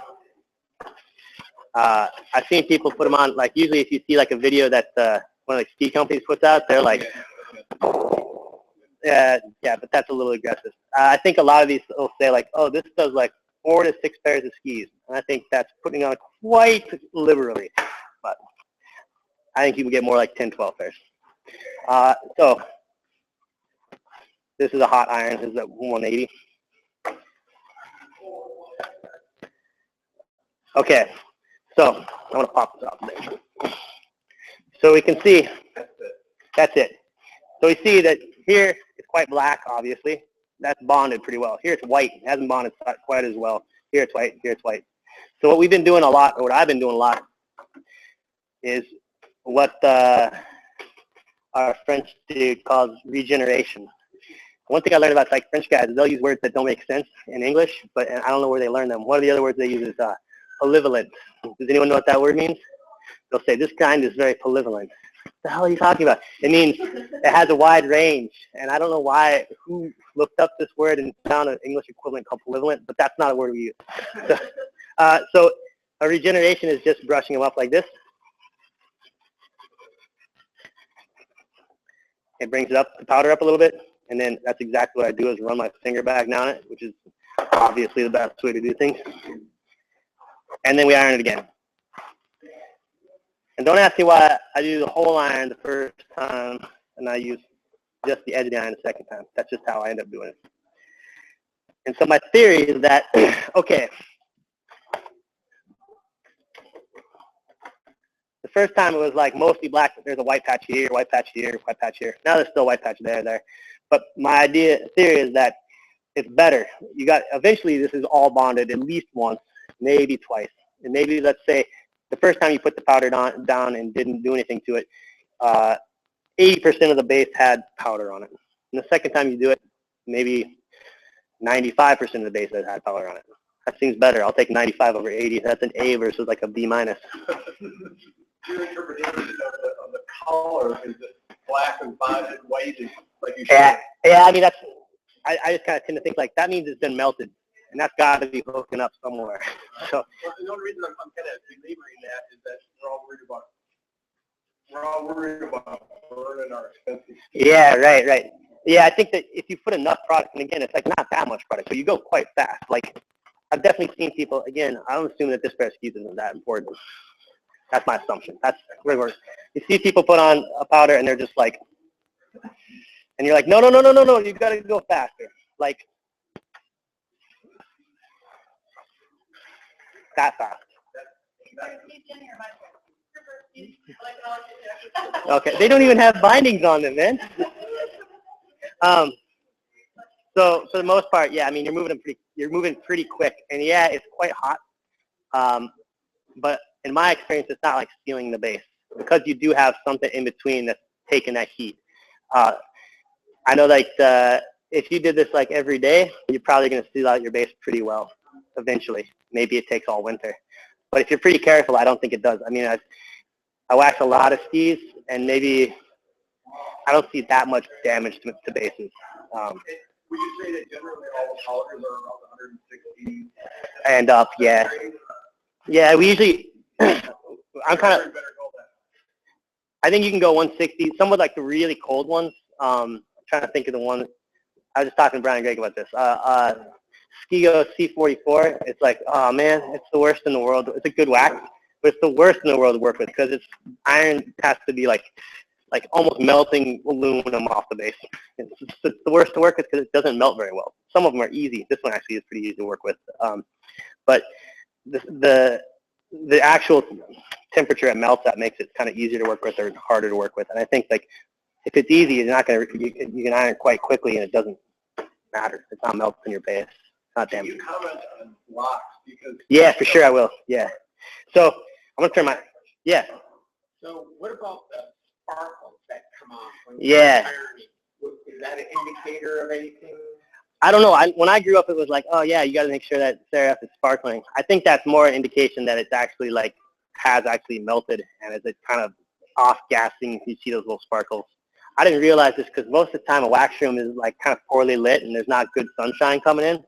But in Oslo, in Holmenkollen, you have a building and the sun's just blazing in, and it's kind of disconcerting because you're like, man, this wax room is a lot less clean. This air seems relatively clean, but it's just like a haze at all times. But you powder a pair of skis and iron it, and for maybe like 15 seconds after that, there's still like vapors coming off the ski, which is one reason why you want to wear a mask for a while after using this stuff, because it is still kicking out like some kind of fluorine compound. You also aren't supposed to smoke around these above like 300 degrees Celsius. Luckily, irons don't got that hot, but a lot of like torches do. Or if you like work in a space with a space heater that's got a flame, you should find an alternate source of heat because it will above 300 it dissociates, and the fluorine, which is like a bad gas, gets free from the thing and comes around. Allegedly, many years ago, you don't see so many techs smoking these days. There's a couple like Russian dudes who you'll see like walk out of the wax room and fire up a cigarette, which is just always so weird. But allegedly, maybe like 15 years ago,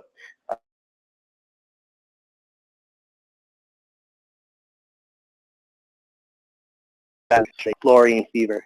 That's like sounds like a ridiculous name, but that's a real thing. You don't see it so much in waxing cross-country skis, but in like more industrial situations where you have like, well, I don't know what to use fluorine for. Anybody? If you have a bunch of fluorine gas in your garage, you can get fluorine fever pretty quick. Don't do that, Dan.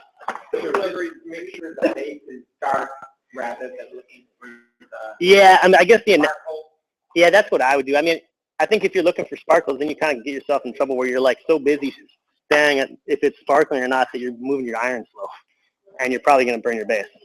I think in my mind it's analogous to like when you put glide wax on.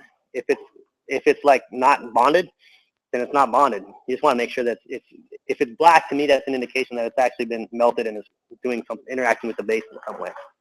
Do you ever use one of those Teflon cloths in between the irons that reduce the efficiency? Yeah, I haven't really used one. I don't know. I can't even speak to if it's more efficient or less efficient. I'm sure you can do it, but I got to hold it. It can reduce the temperature. Yeah, right. I've seen people who sell things. I know, like what's that stuff?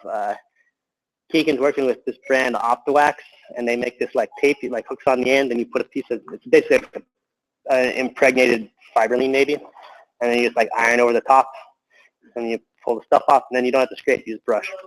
And those guys are pretty hot on the OptiWax guys. Are like, oh, it's good for like $300K, and I'm like, yeah, probably not. It sounds good though. If you don't want to scrape, that's a good plan. So taking the powder off, I was like with almost all products, you're taking it away when you're done. We always scrape the powder, and that's a little backwards to what I've done, like with all the other teams I work with. And the big reason for scraping them before is that you're working in a small space with a bunch of other people, and if you're just brushing it out, it kicks up a lot of dust. If it's just you and by yourself in your garage, and you have one pair of skis that you're doing, you can just brush them. That's fine because you're going to be in there for like 5 minutes. But if you're in a wax room for like 10 hours and everyone's just brushing fluorine powder in the air, even if it's not poisonous, it's still just a bunch of powder you're huffing, and to me, that's not worth it. So we usually scrape them down and then take a stiff nylon brush.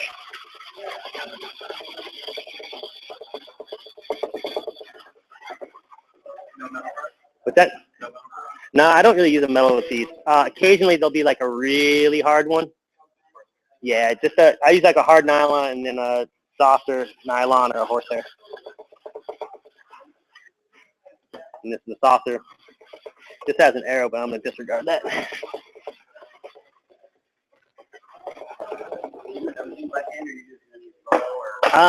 Again, we're using all by hand, and again, it's mostly just because of ventilation kind of stuff. Yeah, the Italians are really into roto brushes. Like almost all the time now, the wax rooms are self-contained. So the U.S. has 2 little boxes, and what we do in there is up to us. You know, if we want to like crank our irons to 190 and just let them smoke all day, that's on you. A couple years ago, the FIS got away from using like common. They used to just have like big warehouse or huge sheds, and it was bad because you might not be waxing with anything that you consider very dangerous. So the next room over, that guy's, who knows what that guy's doing? And the guy over there in Kazakhstan, who knows what he's doing? So that's one reason we don't use the rotos, is it's noisy, and I don't think it really affects things that much. That's the powder. You just put it on, melt it, regenerate it, iron it again, scrape it, brush it. That'd be good to go. One question earlier on. Yeah. Do you use glide wax cleaner on floros all the time? Yeah, we do. Every time we wax a pair of skis that has a powder or a topping, we're doing a fluoro cleaner. And oftentimes too, even after just like an HF will do it, less because it needs to like break the bond, but more because it's the way a solvent to clean the ski, and it's not going to strip it too much. Like if you use like a clister cleaner on a glide wax, it's going to like, your base comes out like white. I don't really know what that means, but we just kind of got away from doing that. But the fluoro cleaners work really well, and we go through a lot. We do it a lot.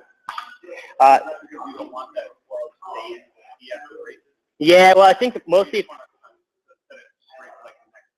yeah, a little bit of both. I think that if you powder your skis frequently and you don't clean them, eventually it starts kind of like, it makes a really hard base, yeah, but eventually it's like hard enough where it won't accept this.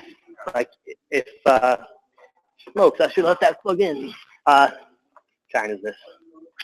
All right. If I take a wax like this and try to put it on here, I might be proving myself wrong because it's quite hot, but it doesn't bond as well. And when this cools off and you try to scrape it, it'll just like chip right off. You do it right over that floral layer. Yeah, exactly. So we kind of want to, hopefully we're trying to make it absorb in a little bit. So So I'm gonna pull that now. So you're saying it's a glide wax cleaner. I mean, that's what this says on the can, but it isn't necessarily say floral cleaner, but you use the glide wax cleaner to clean the floral off. Yeah, I think all of them are designed to be like, are designed to break a bond of a fluoro. Like they all say pretty much the same thing. You put it on, you let it dry, and then you brush it out, and then you can just wipe them down, and they're generally good to go. So going on to a block, a lot of times, so some people, you know, if they're racing just on HF or LF, after this, they're done. After powdering, maybe they're done, then they're done. On the World Cup, a lot of times, almost always, we're using a block or a liquid, and we call that a topping after the powder. Occasionally only, but for the most part. And there's a couple different ways. You have a liquid, you have a block. And these come in different formulations. This is the start. And the blocks all go on kind of the same way. You just kind of crayon them on. Hopefully they don't chip. Some of them go on really nicely. Some of them shatter in your hand. Yeah. Some of them don't go on at all. There's this one from Skigo called CM10. It's like the same. It's like a disc, and it's like seems like it's been specially engineered to like explode in your hands. As soon as it's really expensive, and you're like, oh, I'll put this on, and it's just like, ah. And then you kind of hunt around. There's like little. Yeah, it's very annoying, and it's quite expensive. Can you comment on if you ever put a block on without clean powder? In other words, a block over your high floral. Do you ever just do that? I don't think it would be bad. I haven't done that at a World Cup for a while, but I don't think it's necessarily. I think it's still better than just a straight HF. Okay. I think you're still getting some benefit. We use it a lot. Yeah, and I'm sure because it's economical. It's economical. They're only racing 5K. Yeah, yeah. So we very seldom do a burn of powder. Yeah, and I think that makes sense because, yeah, I mean, at some level, you're like, I got this many skiers to do. I can make them. I got 28 curves. Yeah, I can make them 98% versus 90%. 98, I'll take that. 100%, that's asking a lot, and it costs a lot of money. It takes a lot of time. Yeah.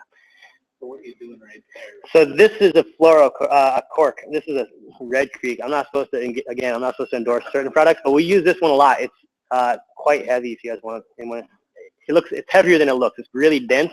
I'm not sure it's a natural cork kind of bonded with some goo or whatever specialness. But it seems to kind of build heat out of the powder better than just like a regular natural cork. So you're just taking the top layer. Yeah. Yeah, I'm cleaning it off. So I'm brushing backwards on a steel brush to kind of like just get it back to zero. And that's one of the reasons, because I was at Bencisio yesterday. I grabbed the cork and I was like, I could have had like some like carbon really dark one. And I started to cork it in and I realized how dirty it was. So that's probably a little OCD. I don't think it's super crucial, but if you like have it and it's getting like pretty well clogged, then you can just brush it backwards on a steel brush, or if you can sand it, it's going to be okay. It just kind of brings up fresh material. And then for corking in a block, it's pretty basic. You just put it on, and I kind of rock it over and smooth it out first. Knock a bunch of stuff over while doing it.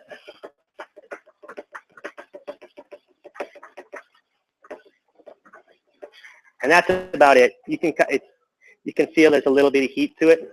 It's not as hot as with an iron, but you're just trying to get a little heat into it and have it bond. And the way I understand it, with the powder, you put it on, it melts in, and it's like it's quite bonded. With the block, though, in the liquid, it kind of creates a shell, maybe, and like little scales of stuff, maybe, so that as you come, it can kind of flake off, and it creates speed. I'm not exactly sure if that's even remotely correct, but that's the theory. Yeah. Okay, now what I'm my coach is putting on blocks is use natural cork like Red Creek. Yes. I have a cork man, but I don't have another one. Like a different cork? I'm not familiar. Pretty much we put on I just usually cork with. Oh, the polishing thing. Yeah, okay, yeah. I do know that then. I'm with you. We sometimes will do that. We'll cork it in and it kind of bonds and it doesn't take very long to cool off and then we'll brush it out. Same idea. So a nylon.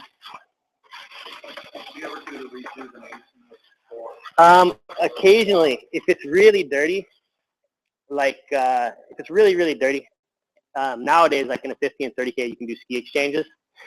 But occasionally, you're like, especially for the women's 30K, a lot of times they're not doing changes. So in that case, we're like, how can we make these skis skate clean as long as possible? And so maybe what we'll do is we'll powder once and scrape it and brush it. And then we'll powder again and scrape and brush it. And instead of just doing one powder, one block, then we'll do 2 powders and 4 blocks. Now, maybe that's wasting material. I don't really know. But in our experience, it seems like it's keeping skis clean longer. You don't rejuvenate the block. No, I don't. We just kind of cork it in. I don't think the rejuvenation works with the block because you already have some material and it's not getting hot. Usually we're just I'm kind of like a nylon and then a soft horsehair or a soft blue brush. And then that's where that kind of polishing cork thing comes in, where they use the felt thing to kind of polish it up a little more. If you don't have one of those, you can polish it up with like fiberglass, that kind of white paper stuff.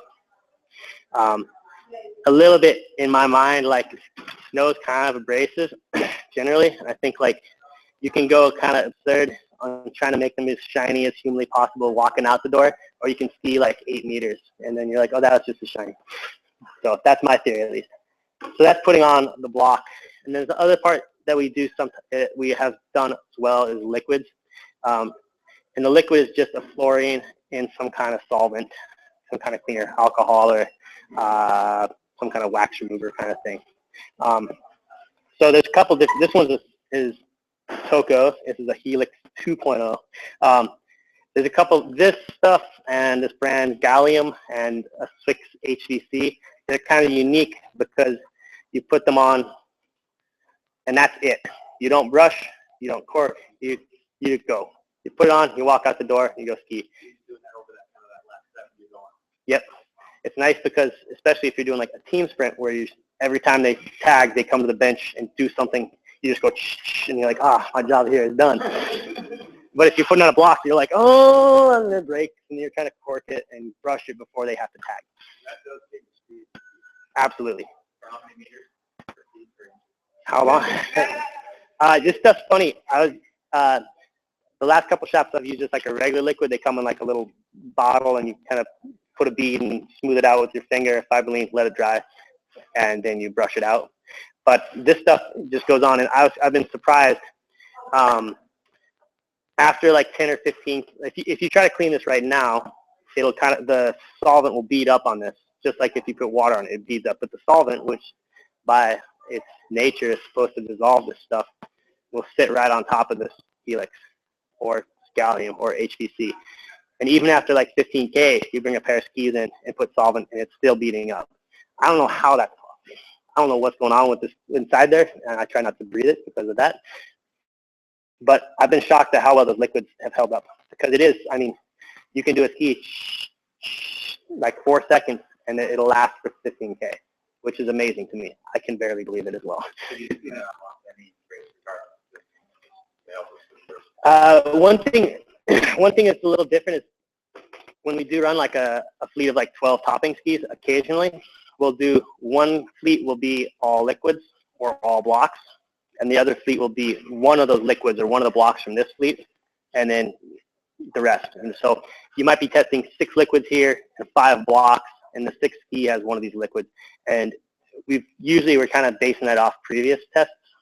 So we might say that this liquid we think it could win, but we want to test a block versus a liquid. And that way we're able to kind of see like, okay, this one over on the straight liquids. And over here, this one liquid beat all these blocks. Therefore, this is better. That's kind of the concept, at least. And we've gotten pretty lucky in that we've picked the winner that we put on the 2nd fleet a couple times, and feels really smart. But that's because sometimes the blocks run much better than the liquids. And I wish I had like a really good like breakdown where it's like, yes, when it's new snow, you go liquid or block. But it seems like it just kind of depends on how transformed the snow is, how new it is, and the temperature. It's kind of a confounding thing. To me, there's no like, obviously blocks today. Yeah. Yeah. One of the things that Toko came up with this year was putting down the liquid, spraying the liquid, then putting the powder, and then burning it all together. And I don't know why that works, but it does work very well.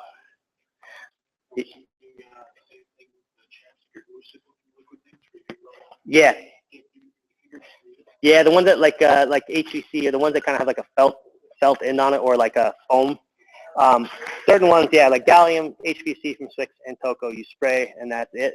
Most of them though, you apply it and then you let it dry and then you brush it out and it's good and then it's good to go. We don't hand cork the liquids or anything. Would you clean those out? Yep. Yeah, we'd after they get skied on, we just blow clean them. What's the longest you've seen one of those liquids hold out? It's kind of hard to say because one thing we've done in the past is like trying to do like a durability test. So like in Sochi we did this, and I'm gonna preemptively say that it came back and it was a bad idea. But so we did for the women's 30K. We took 6 pair of powder skis and tested those on the day before the race. And we said, okay, this is 1, 2, 3, 4, 5. This ranked them all. And we took skis 1, 2, 3, 4, and we skied 10K on. And then we re-glided those to see maybe like the pair that was fastest, fresh, maybe isn't the fastest after 10K. Maybe this third pair of skis actually stays more durable, resists the dirt better. So we did that, and we're like, oh, okay, yeah, the number 2 ski was better after 10K. Okay, cool. And then we're like, wait, we should see if that number 5 ski is better. And it turned out the 5 and 6 skis, which had been 5th and 6th in the early ranking, but they were still fresh, beat the skis that had all gone 10K. So we were like, obvious. We must change skis as many times as you're allowed. I think they were allowed to change once in the 30K in Sochi. So we were like, the night before in our team meeting, we're like, absolutely change it 15K. Gotta change. But things changed in the weather and the snow somehow.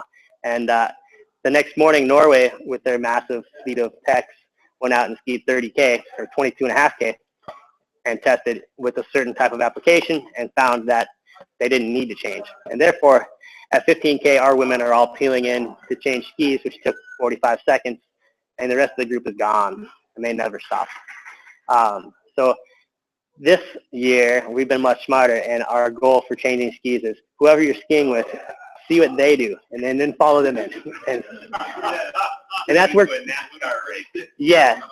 Yeah, and I think the 30K in Holmenkollen this year, I think the only people who changed were Finland, like 4 or 5 women in Holmenkollen.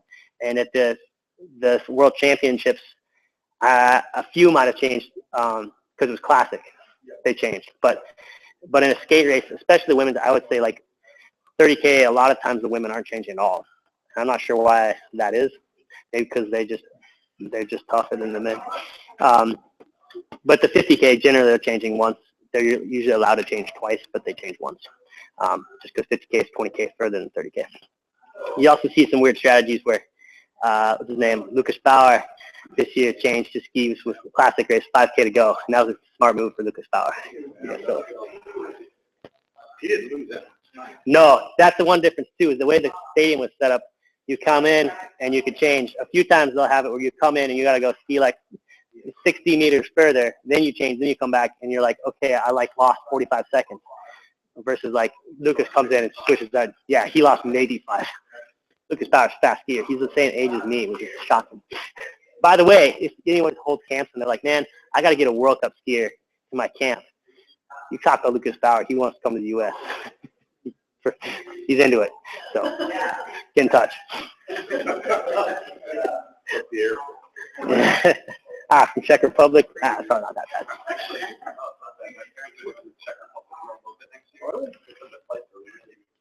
Yeah, Prague.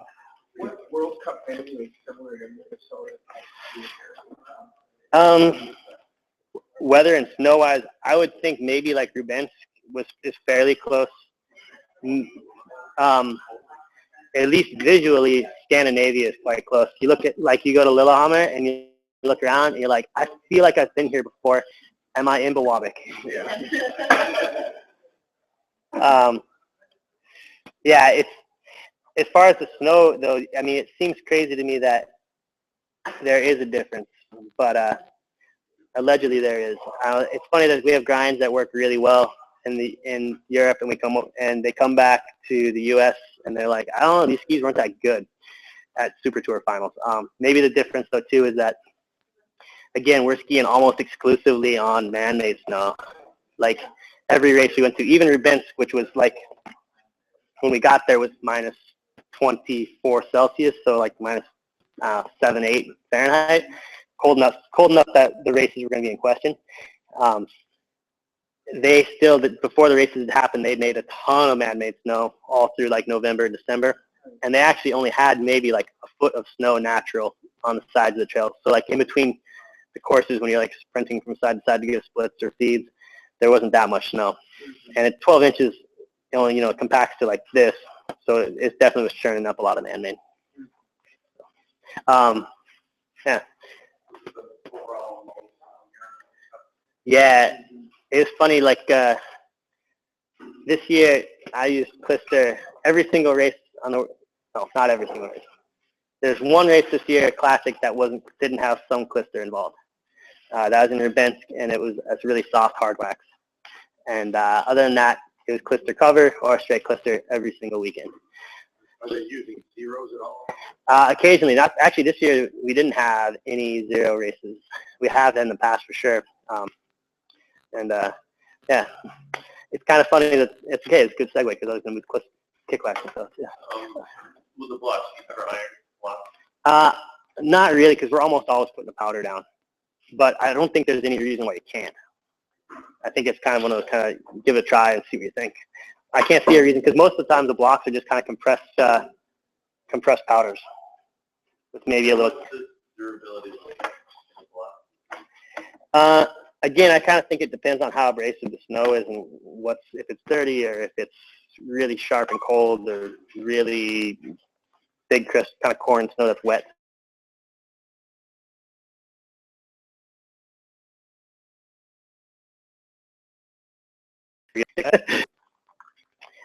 Cool. You guys have other questions about glide waxing? Oh, just wondering about that Minnesota Miracle and Ball.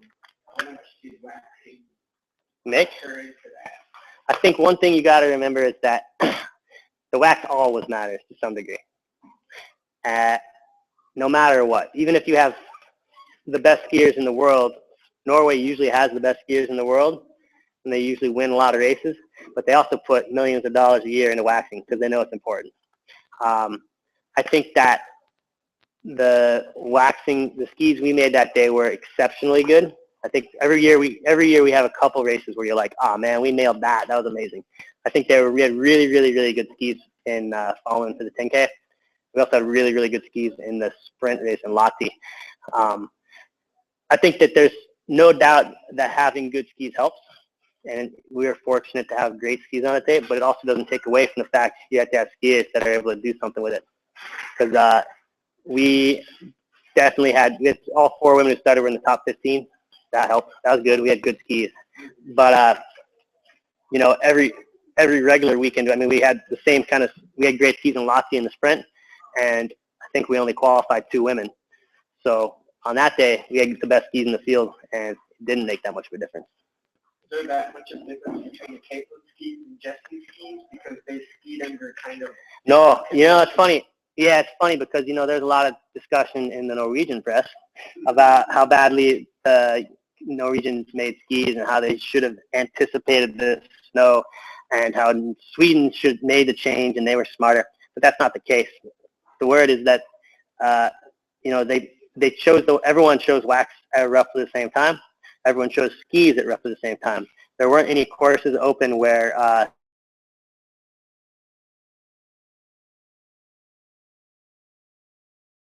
that picked at the same time as everyone around her. Now, Norway had to screw something up, but at the end of the day, that's racing, you know. I don't think from my perspective, being on the wax team, Yeah, we nailed it.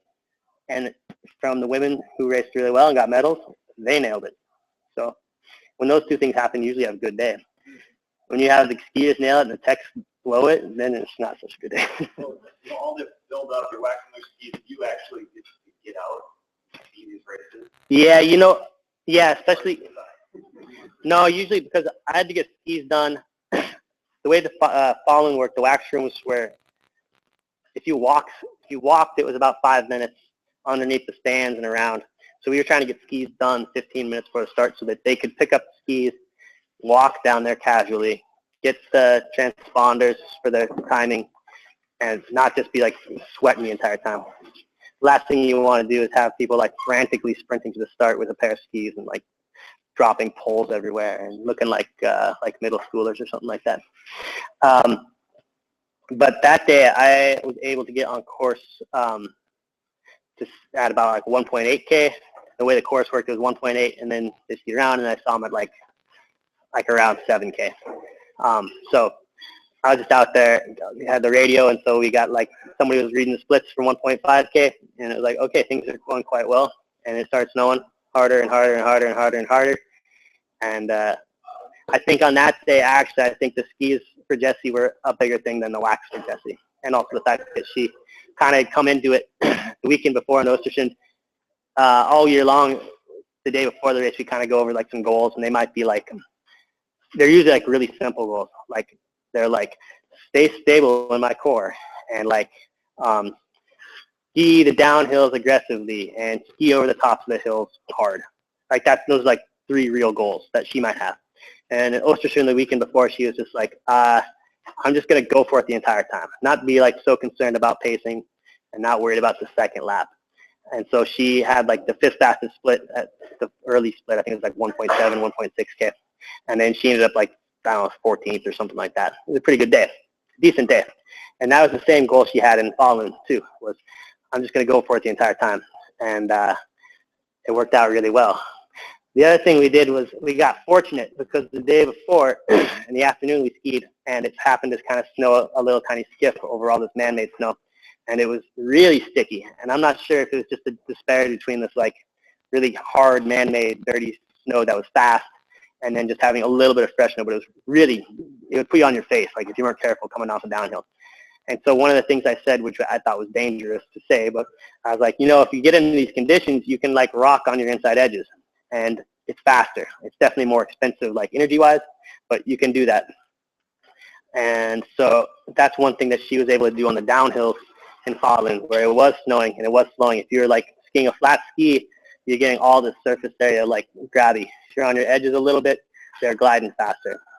And so she did that, which seemed to make a bit of a difference. See, look, we get like a course analysis, competition analysis, and it says, if you watch a race, it says, you know, that 1.5K, then there's a split, and 5K there's a split, and 7.8K there's a split. But we get a report that says, you know, you don't just see who was leading it there or what place you were, you see like how fast you skied each segment. And so like 1.5 to 5K, which includes going up Motorbakken and coming back down, she was the fastest over everybody, over Kala, everybody. And from 7.8K to the finish, she was second by 0.1 seconds, Kala. So clearly she was making her skis work really well on the downhills, which was good. And she was making them work on the uphills too, which was also good. When are you guys going to get a wax truck? Yeah, wax trucks. So as you know, we have like a budget from U.S. Ski Team, and it's not super absurdly big compared to some countries, compared to most countries. And that's one reason we haven't had a wax truck. But the other part of that is that we also have some people who are really fired up about doing fundraising, and they're like, you guys have got to have a wax truck. And we're like, okay. So the thing with a wax truck, though, is you need to drive the wax truck everywhere, which is not as simple as you think, because in Europe, a truck that big is limited to 89.9 kilometers an hour. So a drive that takes 14 hours all of a sudden is taking like 20 hours. And then diesel is expensive. And you need to have a right driver's license. And you still have to set the level of thing all out. So the 2 biggest reasons to have, in my opinion, to have a wax truck, the 3 biggest. The first is that those are set up with better ventilation, like where you set your iron is like there's a box that's ventilated, so the iron fumes aren't getting everywhere. They are able to like have like big suction kind of units. So it's like hard to open the door of those things because there's so much ventilation going on. The idea is that you're not just huffing wax all day. That's the biggest reason I think is just kind of a safety thing. And the second reason is just like the wear and tear on techs, because when we go to set up a wax room, we have a cargo van with all these boxes, and they're quite heavy, and there's a lot of them. And so occasionally you're able to pull your van right next to your wax room and just like out the door, but sometimes you're carrying boxes for like 100 meters, like a lot of boxes a long time. So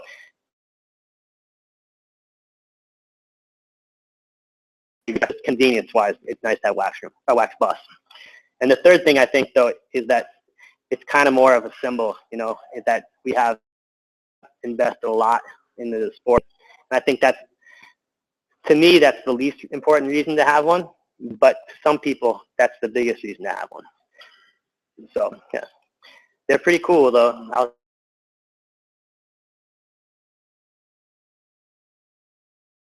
Kick waxing. I want to blow through some kick waxing stuff real quick. You guys all know how to put hard wax on, right? Pretty easy. With Clister, I'm not going to touch the hard wax because that's boring. I never use it either.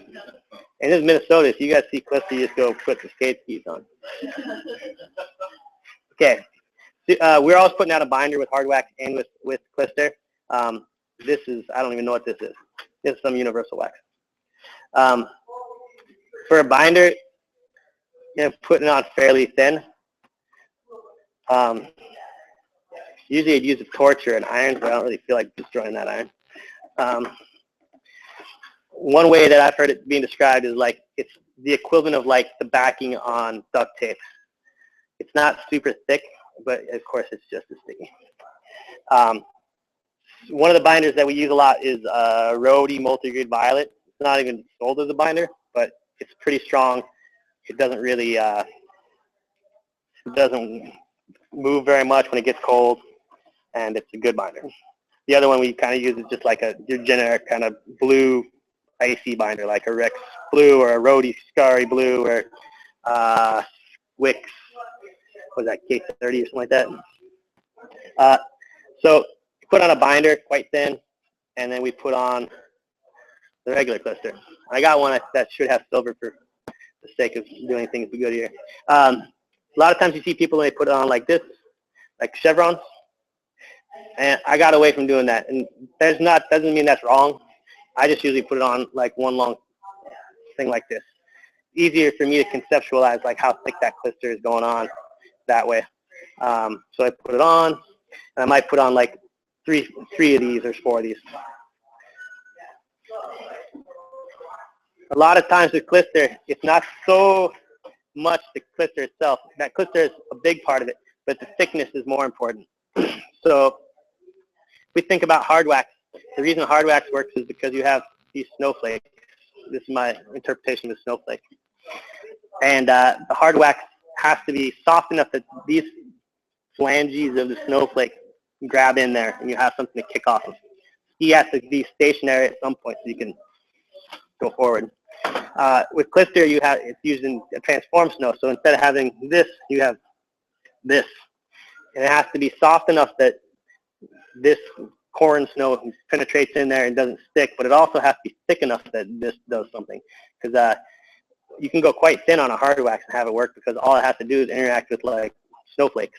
But when you have these bigger chunks of corn snow, it has to be big enough that it has to have enough volume that it's working. And that's one of the tricky things because sometimes you find that you can start putting on a really soft Clister and you start putting on a lot of volume, but it doesn't work because it's too soft. The big corn snow crystals are just moving right through the Clister. So you need to find something harder, slightly harder, and go thinner. That's why we have 8 pairs of Clister skis, so we can try these things out and hopefully get the right one. I don't think that a lot of people have trouble with Clister because they just kind of think it's really sticky. And to me, the biggest thing is like you have a towel and some wax remover and you use them. Otherwise, you just always kind of, you get sticky and you stay sticky. A lot of people, sometimes people are asking about mixing Clister. We mix a lot of Clister. You might find like this is like a universal wide start. and this is some kind of universal Swix. But occasionally we have some that we can get the companies to premix for us, which is nice because then you're not trying to make 50-50 on a ski. You can just put it on. Usually you can use an iron, like just a clister iron, to kind of get it melted, and you just kind of really quick and get it somewhat liquid. But you're still doing a lot of mixing on the ski. I use like a thumb. We got 2 of them, might as well use them. When I do it, I try to keep this finger right next to where I'm mixing it on the ski, and that way it's not blowing over the edges so much. That means my index finger gets dirty, but that's okay.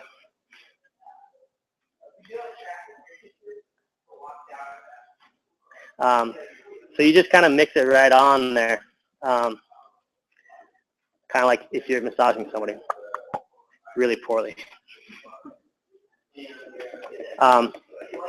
You kind of get a little friction from your thumb, and you have body heat from your thumb. And if worst case scenario, you can use a heat gun or an iron or a torch.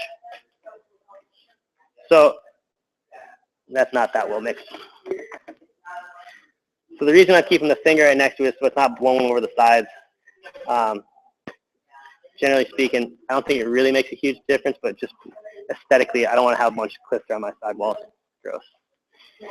One trick you can do is if you have clister that's kind of wavy and you want to make it smoother, is you can put a little wax remover on like this part of your hand with that heel, and that fat part of your thumb. If you have a little bit on there, it's like a lubricant, and you can just come over the top and smooth it out. I almost always put tape down because when I didn't clister all the way to the end, but if I got to the end and keep going, it gets in my glide zone or it gets on the tape. So, that's a really good trick to use if you're doing a clister cover, is to smooth it out, because a lot of times what happens is you're trying to cover a clister that's like wavy. My battery's low, by the way. If it's wavy like that and you try to put the hard wax, it ends up just kind of like smudging through the clister. Yes. Yeah, just a masking tape. A lot of the companies will make there's like a Swix and a Toco masking tape, but blue tape's from 3M just down the road. I'll endorse that. I can do that. That's a good one. I mean, anything that's just not going to leave a residue. The painting tapes all work quite well. So you put it on, it's smooth, you go ski on it. And if you need to adjust, a couple tricks you can adjust right on the ski. If it's just not enough volume, you can just put a few more drops of clister.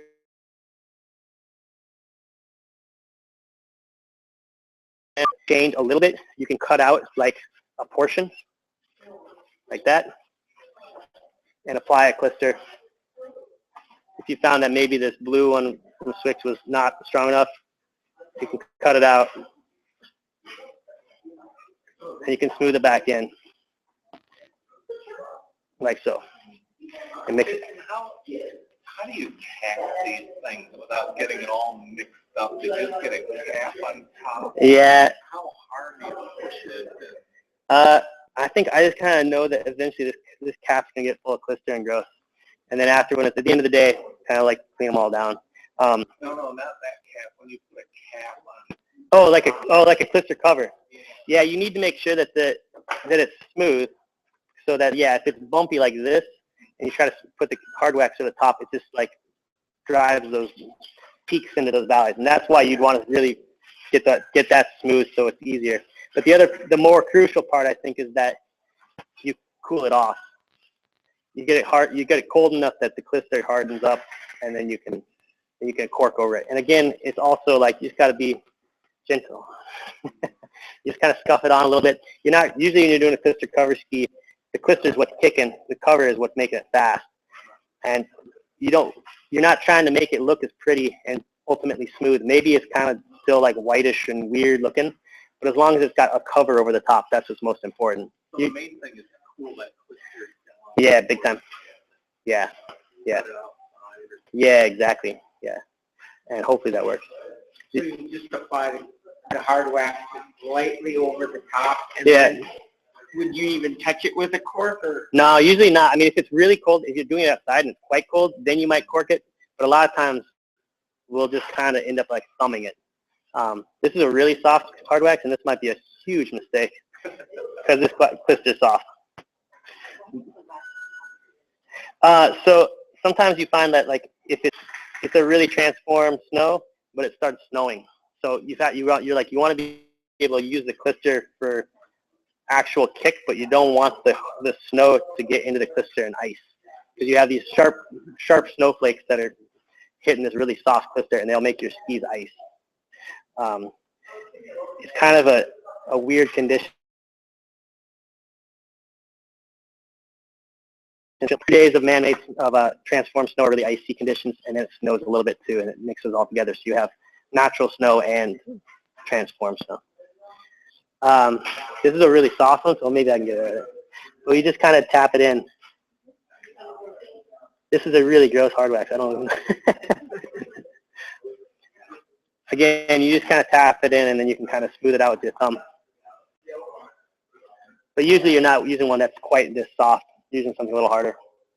But ultimately, you're just trying to put like a topper, like a layer on top, so it's not.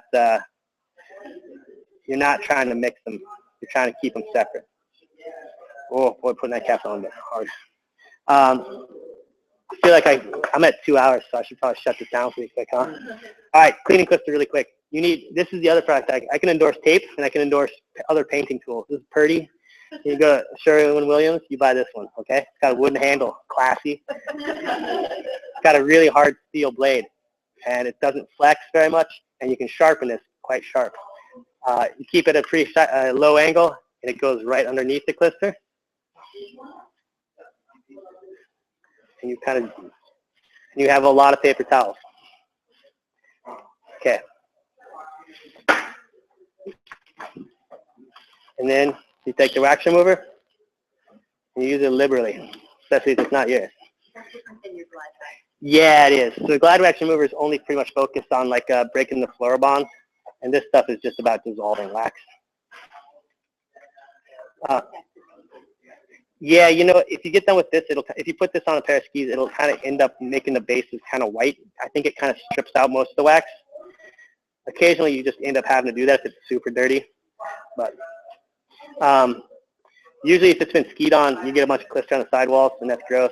You want to clean that up somewhat. So use like a little clister paddle to get the edges. Use a clister paddle, groove scraper to get the groove. And then you kind of scrub it out with this. That's a lot of wax remover, by the way.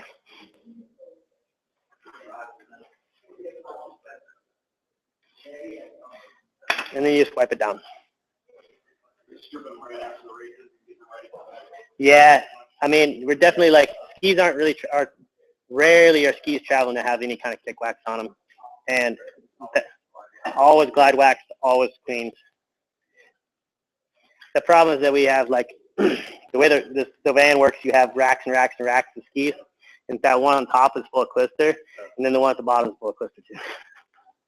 So, I've seen people do it with like using like paper towel or toilet paper, fiberline, or use like baby powder or cornstarch or something like that, just because it kind of consolidates this clister. It makes it a little less sticky and easy to work with. Does definitely work, and I've definitely used it. But the last couple of years, that's how I've been cleaning skis. You can use fiber tex as well, that kind of scrubby stuff to clean them out really well. But I don't often have fiber tex for some reason. The cleaning is really, that's usually why people don't like using clister, because it's really sticky and it's hard to clean. But it's not that hard. Come on. Skiing's way harder than that. And that's clean. I feel like I kind of rushed through the kick waxing, but you guys are going to forget all this by the time you get on snow next time. Exactly.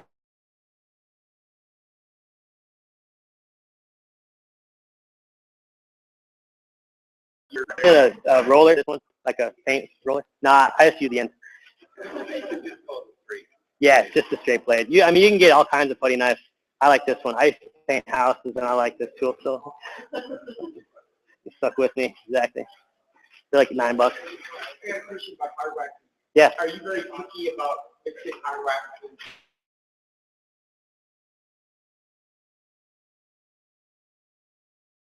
Like, yeah, it's not like you're like, this roadie's got to mix with roadie. You need roadie Twix or roadie Rex.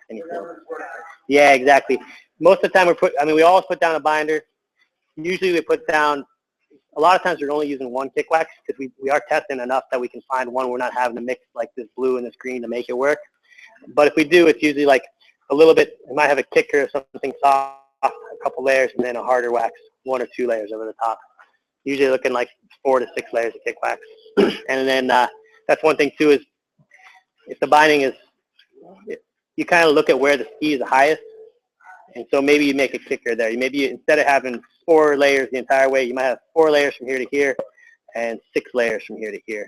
You kind of look like a bumper kick. If you need to add more kick wax, you can usually put a little more softer wax in the middle and get away with it because it's not touching the snow so much. You should try to fix that soft wax before you put the hard wax over it in that hit zone, or you Yeah. put the hard wax.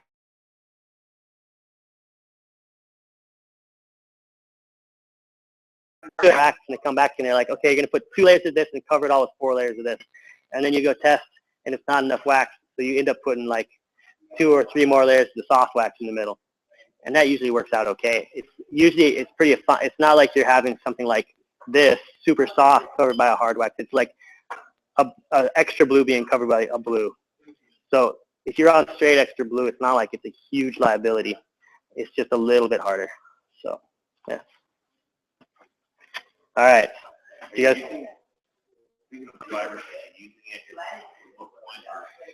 Yeah, I think we pretty much use the FiberTech to clean skis, Clister. We're not using it on the full base anymore. I haven't for a long time. Occasionally edges get all dinged up and you might FiberTech them just because you don't have like 400 grit sandpaper.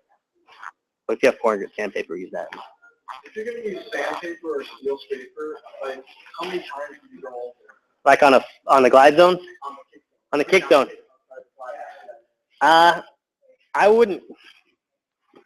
Personally, I mean, these days I'm able to get skis ground so conveniently that with a steel scraper. I think the only time I steel scrape skis, I haven't steel scraped a pair of skis for like 6 or 7 years. I just don't think you're able to make. If you're really good and you're able to put a burr, you can clean them. You can make them really flat. But I steel scraped hundreds of pairs of skis in my lifetime, and I don't think I'm that good at it. So I think it takes a pretty skilled hand, and I don't got that skill. So I think it's easier to bring the Gear West and say, hey, make these better, grind them. Yeah. All right.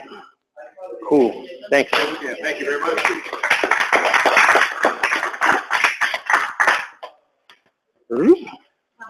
All right. Oh, no worries. Yeah. And I think, Okay. some of it is, some of it is. Cool.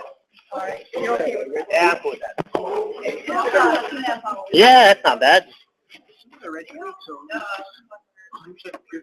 I don't really know. I think it feels really thin. It's really heavy. I think my guess is that it's like ground up pork mixed with some kind of glue of some kind that's working really well. I'm not sure why, but it is strangely dense. You don't worry about this. Gotcha. No. I mean, when I grew up outside of Fairbanks, so it's really cold, and we almost exclusively skied on like start games. And I remember like occasionally when it'd be like 25, would it be like 10 degrees,